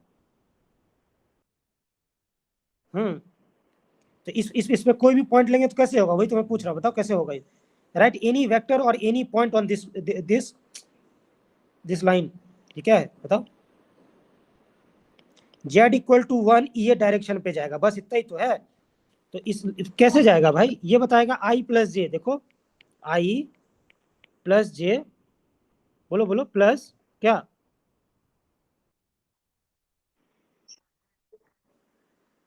ध्यान से, नहीं देखिए आप समझिए चीजें, वो क्या बोल रहा हूँ, मतलब मुझे कोई भी पोजीशन वेक्टर लिखना है इस लाइन पे, चलेगा, आर लगा देना, एक्स लगा दे, यहाँ पे कुछ लगा दे, टी लगा दे, सपोज ti + tj, समझ में आया, tj +1k, क्योंकि ये z=1 हमेशा फिक्स होगा ना, नहीं समझे आप, z=1, तो z=1 एक प्लेन बोल रहा है, सब चलेगा, लेकिन उस प्लेन में ये बता रहा है कि किस डायरेक्शन में आपको जाना है, ठीक है। तो मैं बोल रहा हूं कि इस एक्चुअली इस लाइन पे आप कोई भी पॉइंट का पोजीशन वेक्टर लिखना चाहेंगे तो वो ऐसे ही तो होगा भाई, ये एक्स कंपोनेंट और वाई कंपोनेंट बराबर होना पड़ेगा, यही ना, तो टी ले लिया, लेकिन जेड कंपोनेंट तो हमेशा 1 होगा कि नहीं होगा, बस तो खत्म, समझ में आया। जहां टी क्या है मेरा, T belongs to any real number, यानी टी मेरा पैरामीटर है, समझ में आया। कि इस लाइन पे अगर मुझे पोजीशन वेक्टर लिखना था of any point lying on this line, so position vector will B किसी भी पॉइंट का, राइट। तो टी बदलोगे ना, तो टी जैसे ही बदलोगे तो क्या हो जाएगा, ये टी आई प्लस टी जे, समझ में आया, +1 के, क्लियर हुआ। सिमिलरली तो आप बताओ आर का, या किसी भी पॉइंट इस पे बताओ, y = -x, मतलब अगर मैं बोलूं s, अगर मेरा एस आई है तो -sj कर दे, समझ में, एक दूसरे का उल्टा है। अब प्लस -1 के, हमेशा ये पूरा प्लेन ही दिख रहा है, ये जो लाइन है ना वो z = -1 के प्लेन में है भाई, समझ में आया। तो z = -1 के प्लेन में कोई भी लाइन जो इस चीज को सिग्निफाई कर रही है, तो उसका पॉइंट, जितना भी पॉइंट होगा सबका जेड कोऑर्डिनेट तो -1 ही होगा ना बाबू, सिंपल ही तो है। तो -k, समझ में आ गया, दिस इज जनरल पॉइंट। तो आर का जनरल कोऑर्डिनेट बताओ, क्या s, -1, s, -1, और q का क्या हो जाएगा, q का हो जाएगा t, t, 1, बस इतना ही जानना था, ठीक है क्या, -1 है क्या, हाँ सॉरी, z = -1, हाँ ठीक है। बढ़ जाऊंगा अब आगे, इस क्वेश्चन का ये इतना इतना ही था। चलो अब क्या करना है आपको, 90 डिग्री निकालना है, राइट, दो चीजों पे 90 डिग्री है ना, ठीक है। तो अब 90 डिग्री निकालने के लिए क्या करूं, बताओ। अच्छा आपको ये पता है कि नहीं, अब जैसे दो पॉइंट मुझे पता था, x1 y1 है, और दूसरी पॉइंट है x2 y2 z2 है, तो इस दोनों पॉइंट ए और बी फिक्स पॉइंट है, इससे जाने वाले लाइन का इक्वेशन कैसे लिखते हैं बताओ। x1 y1 z1 से जा रहा है, तो x - x1 y - y1 और z - z1 से, ठीक है। चलो डायरेक्शन रेशियो मुझे चाहिए अब, तो डायरेक्शन रेशियो कैसे निकालते हैं, बस माइनस कर दीजिए, समझ में आया। और ये क्यों है, ऐसा क्यों होता होगा समझिए जरा सा, क्यों होता होगा ऐसा, सिंपल ही तो है, सिंपल ही तो है, ये ए है ये बी है, अब ए बी का डायरेक्शन रेशियो चाहिए हमको, तो क्या हो जाएगा, ए का तो हमको पता था ना, ए वेक्टर पता है ना, x1 y1 z1, या x1 i plus y1 j plus z1 k, पता है ना। बी का पता है कोऑर्डिनेट x2 y2 और z2 है अगर, ठीक है, तो O B vector, B vector क्या हो जाएगा, क्या होगा, x2i plus y2j plus z2k, right. हमको चाहिए ए बी का डायरेक्शन रेशियो, यानी ए बी वेक्टर चाहिए, तो क्या हो जाएगा, this vector, this plus this is this, so this vector is this minus this, right, बताया तो ए बी वेक्टर के लिए क्या करेंगे आप, डायरेक्शन रेशियो अगर ए बी वेक्टर का निकालना है, so position vector of B minus position vector of point A, minus मत कीजिएगा, अगर ऐसे करना होगा ना, बी ए वेक्टर का अगर लिखना होगा ना, बी ए वेक्टर का अगर लिखना होगा डायरेक्शन रेशियो, बोलो क्या हो जाएगा, ए माइनस बी से करेंगे, समझ में आया, गलत मत कर दीजिए, वेक्टर है ये, डायरेक्शन मैटर कर रहा है। तो वेक्टर का जो ये डायरेक्शन लेते हैं ना अगर आप, तो एल एम एन दे देता है, राइट। यही वेक्टर अगर इधर चला जाएगा तो ये -l -m और -n देगा, क्यों ऐसा होगा बताओ जरा सा, समझ में आ गया। और cos 180 माइनस अल्फा जो होता है वो होता है माइनस cos अल्फा, चलेगा, क्लियर हो गया ये बात। तो -l, तो लेकिन अगर आपको अगर वेक्टर का डायरेक्शन रेशियो पूछे तो इसका बोलेंगे LMN, ठीक है। लेकिन अगर इस वेक्टर का पूछेगा तो क्या बोलेंगे अपोजिट में, -l -m -n। लेकिन अगर ये L है ना, मेरा लाइन है ना अगर ये, तो लाइन का डायरेक्शन रेशियो या डायरेक्शन कोसाइन LMN बोलिए या -l -m -n बोलिए, फर्क नहीं पड़ता, समझ में आया, क्योंकि लाइन दोनों साइड एक्सटेंड करता है, क्लियर हुआ। बट वेक्टर में कोई एक ही होगा, या तो ये है या ये है, तो यही छोटी छोटी चीजें हैं जब थ्योरी में मैं डील करता हूं। चलो एनीवे, तो अगर आपको निकालना है ये 90 डिग्री है, ठीक है, तो मुझे रिलेशन निकालना है, राइट, लेमडा की वैल्यू निकालनी है ना, लेमडा की वैल्यू निकालनी है ताकि ये कंडीशन सेटिस्फाई हो जाए, ठीक है ना। लेमडा की वैल्यू बताओ ताकि पी से ये 90 डिग्री पे जाए और ये यहाँ से 90 डिग्री पे जाए, तो बताओ क्या करूँगा, बताओ क्या करूँ। और ये 90 डिग्री है, ये तीसरा कंडीशन लगा देंगे तो आंसर आ जाएगा मेरा, ठीक है। तो पहला कंडीशन क्या है, इस लाइन पे परपेंडिकुलर है। तो कैसे पता चलेगा कि ये लाइन पे परपेंडिकुलर है, कैसे पता चलेगा? क्यूपी, क्यूपी वेक्टर अगर लिखना चाहेंगे पहले, ठीक है, तो क्यूपी वेक्टर कैसे लिखूं, क्यूपी वेक्टर कैसे लिखूं? हाँ तो क्यूपी वेक्टर, तो पी माइनस क्या करूंगा, पी माइनस इधर से इधर जाएगा, और पी मेरा क्या था, lambda comma lambda comma lambda, चलेगा। सो लेमडा माइनस क्या, T, second lambda minus T, हाँ कि ना, तीसरा क्या हो जाएगा, लेमडा माइनस वन। ये समझ में आया क्यूपी वेक्टर का डायरेक्शन। आईजे के लगाना है तो लगाइए, वरना डायरेक्शन रेशियो बोल दीजिए डायरेक्शन। हमको तो यार डायरेक्शन रेशियो से ही तो मतलब है, समझ में आया, direction ratio of QP vector, ठीक है, समझ में आ गया। अब इसी में आई और इसमें जे, इसमें के लगा दीजिए तो ये वेक्टर हो जाएगा, ठीक है। चलो, लेकिन अब ये वेक्टर अगर ये सॉरी ये परपेंडिकुलर है इस पे, तो ये वेक्टर आपको पता चल रहा है, ये वेक्टर कहाँ जा रहा है बताओ, ये वेक्टर क्या है, आई प्लस जे है, देखो यहाँ से, ये समझ में आया, आई प्लस जे पे है। तो आई प्लस जे के साथ इसका डॉट कर देंगे तो जीरो नहीं हो जाएगा, तो कर दीजिए। समझ में आ गया ना, क्यू क्यू क्यू, क्यू का वेक्टर, तभी तो शुरू से इतना मेहनत करा रहा था आपसे, समझा। इस पे देखो ना, इस पे कोई भी पॉइंट अगर लेना है, इस लाइन पे कोई भी पॉइंट, तो यही है ना, T I plus T J plus one के, राइट, यही तो है।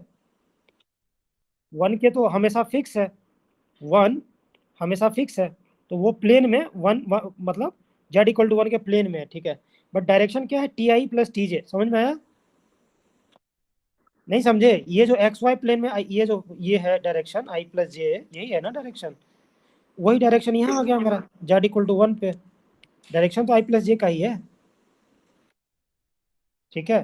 के पे कुछ मत जाइए, के पे जाएंगे क्या, बताएं, के पे जाएंगे, आपको डाउट हो रहा होगा कि के पे जाना है, राइट, लग रहा होगा आपको के पे जाना है, राइट। के पे क्यों नहीं जाना, बताइए के पे क्यों नहीं जाना?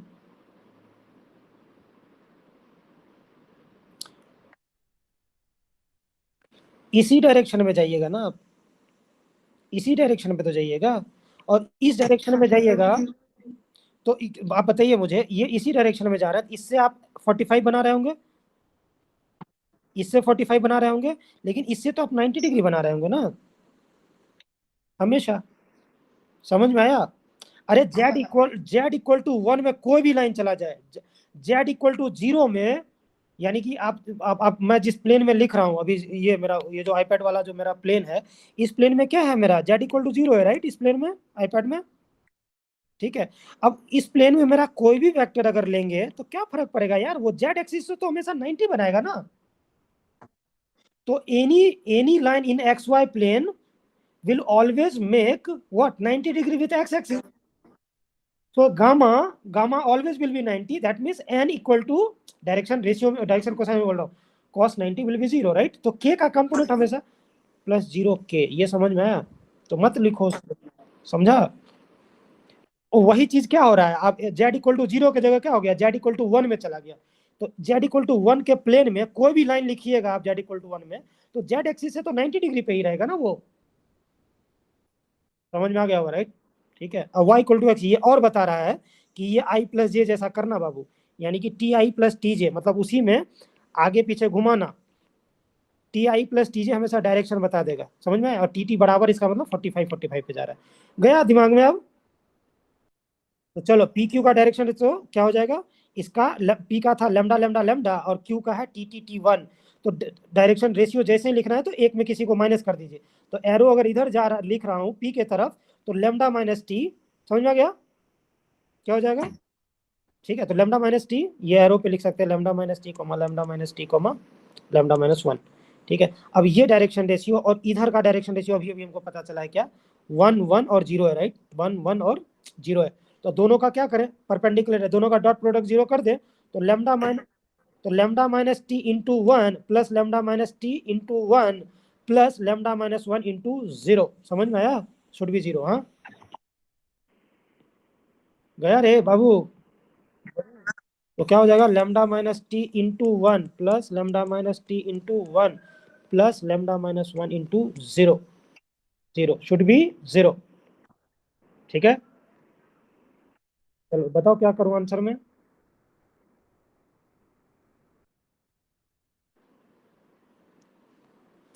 तो ये तो खत्म ही हो जाएगा ना बाबू।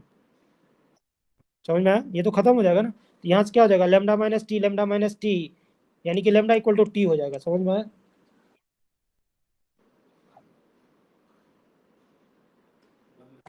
अब थोड़ा ब्रेक दे देंगे इसको, आधे घंटे बाद बना। ठीक ठीक ठीक, okay okay. Lambda equal to two clear है। तो अब जो मेरा क्यू पॉइंट है ना, मेरा क्यू पॉइंट मेरा कहाँ था। क्यू मेरा point T T comma one में था, राइट, टी के टर्म में लिखे थे। तो अब उस क्यू पॉइंट को किस में लिख दीजिए आप, लेमडा के टर्म में लिख दीजिए, क्योंकि लेमडा ही तो निकालना है। लेमडा कॉमा वन, समझ में आ गया। ठीक है, अब दूसरा फिर सिमिलरली दूसरा लगा देते हैं। बोलो दूसरा क्या है। दूसरा आर का क्या है, आर की कोऑर्डिनेट क्या लेंगे आप, इस पे S comma minus S minus one, समझ में आ गया होगा, राइट। अब ये क्या बता रहा है, जेड माइनस वन के प्लेन में कोई भी लाइन होगा तो जेड एक्सिस, समझ में आ गया। ये भी सिमिलरली ये क्या करेगा आपका, इस लाइन का मैं लिख रहा हूँ, ये जो सेकंड लाइन है, तो Z equal to minus one plane में कोई भी लाइन होगा यार, वो हमेशा जेड कंपोनेंट को जीरो कर देगा, राइट, गामा 90 बनाएगा। ठीक है, तो समझ में आ ही गया होगा। तो ये क्या, ये वेक्टर बताइए, ये वेक्टर क्या हो जाएगा, S I minus S J plus zero के। ये ये माइनस वन वाला और ये यहाँ पे वन वाली चीजों को मत कर दीजिएगा। सब चीजें अलग अलग हैं, वेक्टर लिखना है तो अलग तरीके से लिखेंगे। ठीक है,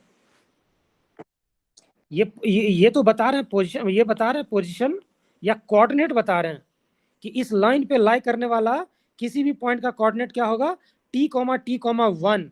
समझ में आया।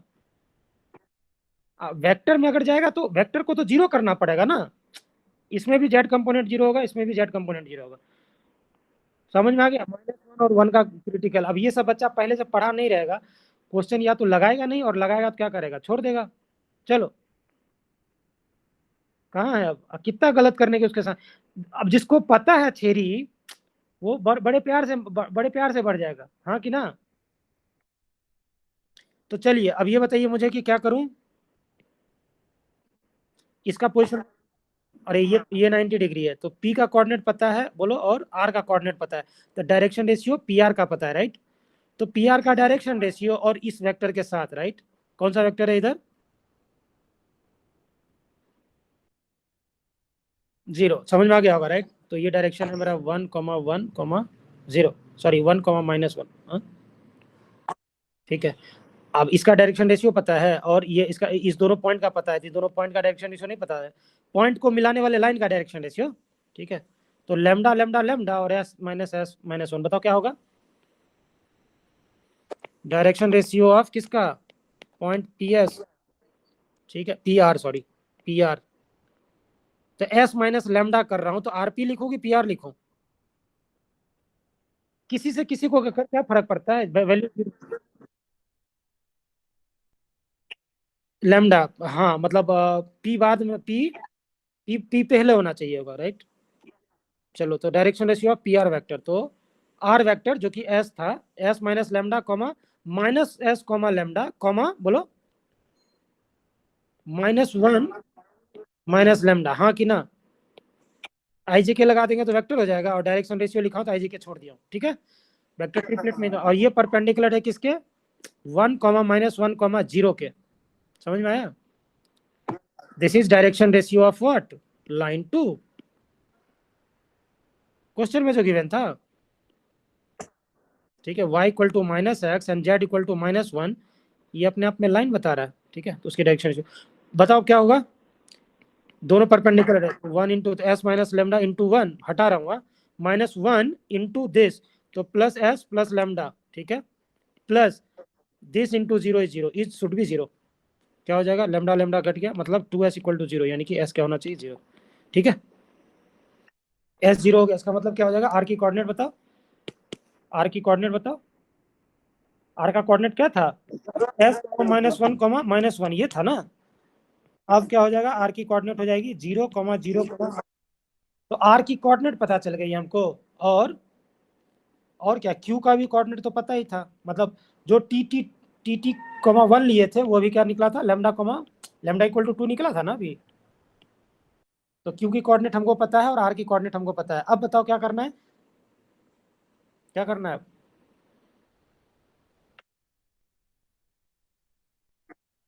हाँ तो दोनों का डॉट कर लेते हैं, बताइए।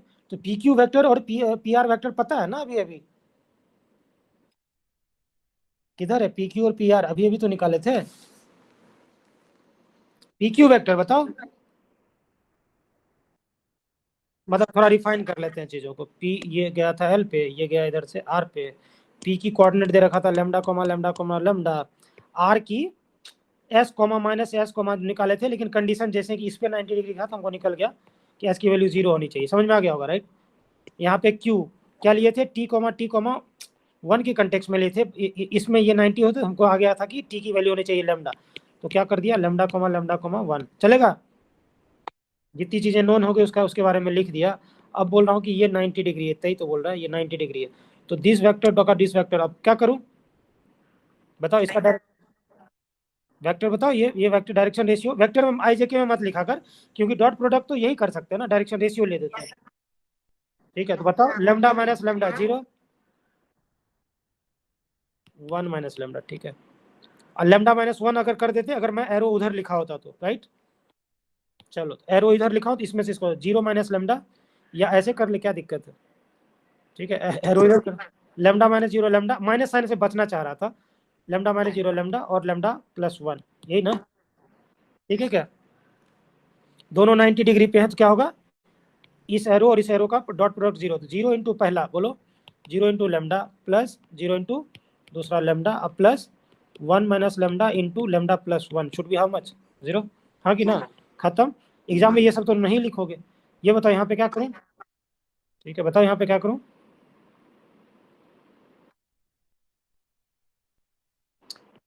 समझ में आ गया होगा, लेमडा क्या हो जाएगा, लेमडा की वैल्यू 1 और -1।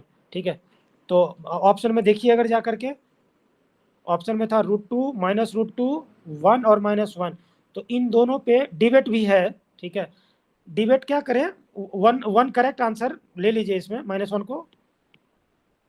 -1 को डिस्कार्ड करना है, क्या करना है देखो, ये इसको डिस्कार्ड करना है और ये इसका करेक्ट आंसर है, -1 वाले में आंसर मार दीजिएगा।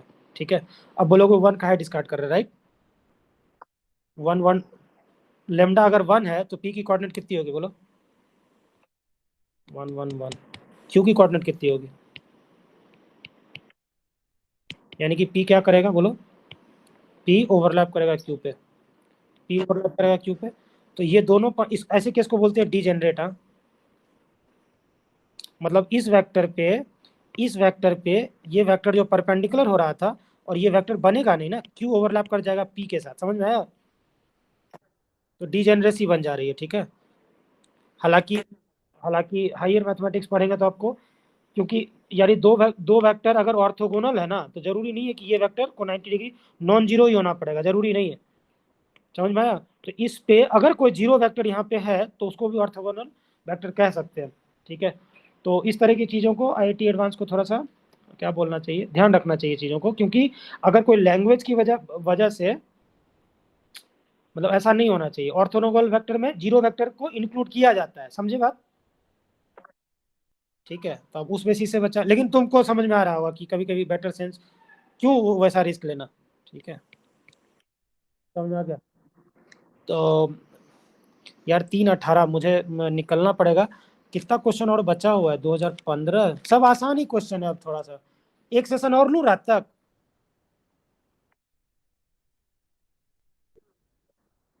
अच्छा, तुमको काफी हद तक आइडिया लग गया राइट। लेकिन हम तो मेहनत कर लिए ना यार, हम मेहनत कर लिए तो हम तो कराएंगे ही। तुम दूसरा अगर वेक्टर और 3D का कोई दूसरा सवाल लगाना है तो लगा ले। ठीक है, इन सब सवाल को छोड़ दो, क्योंकि मैं कर दिया हूँ कॉपी में, तो मैं उसको एक बार और करा देता हूँ। तुम कहीं और अभी तक जो पढ़े हो उसको कहीं और लगाना है तो लगा के देखो, शायद चीजें अब आसान हो। ठीक है। इन सब क्वेश्चन को छोड़ दो, अब मैं मेहनत कर लिया हूँ तो मुझे कराने दे, ठीक है। तो हम लोग फिर से दोबारा जुड़ेंगे, चलेगा? मुझे अभी कहीं निकलना पड़ेगा, मुझे लगा 1.5 घंटे में, एक्चुअली मुझे नहीं पता था ना कि थ्योरी नहीं पता है, थ्योरी पढ़ाने के चक्कर में मेरा, ठीक है, वरना अभी तक सारा सवाल कर दिया होता। ठीक है, तो दूसरा फिर हम लोग मिलेंगे अभी, तो आपको दूसरा नया कुछ लगाने लगा लीजिए, तब तक ले पाया। चलो, ओके, बाय बाय। बाय।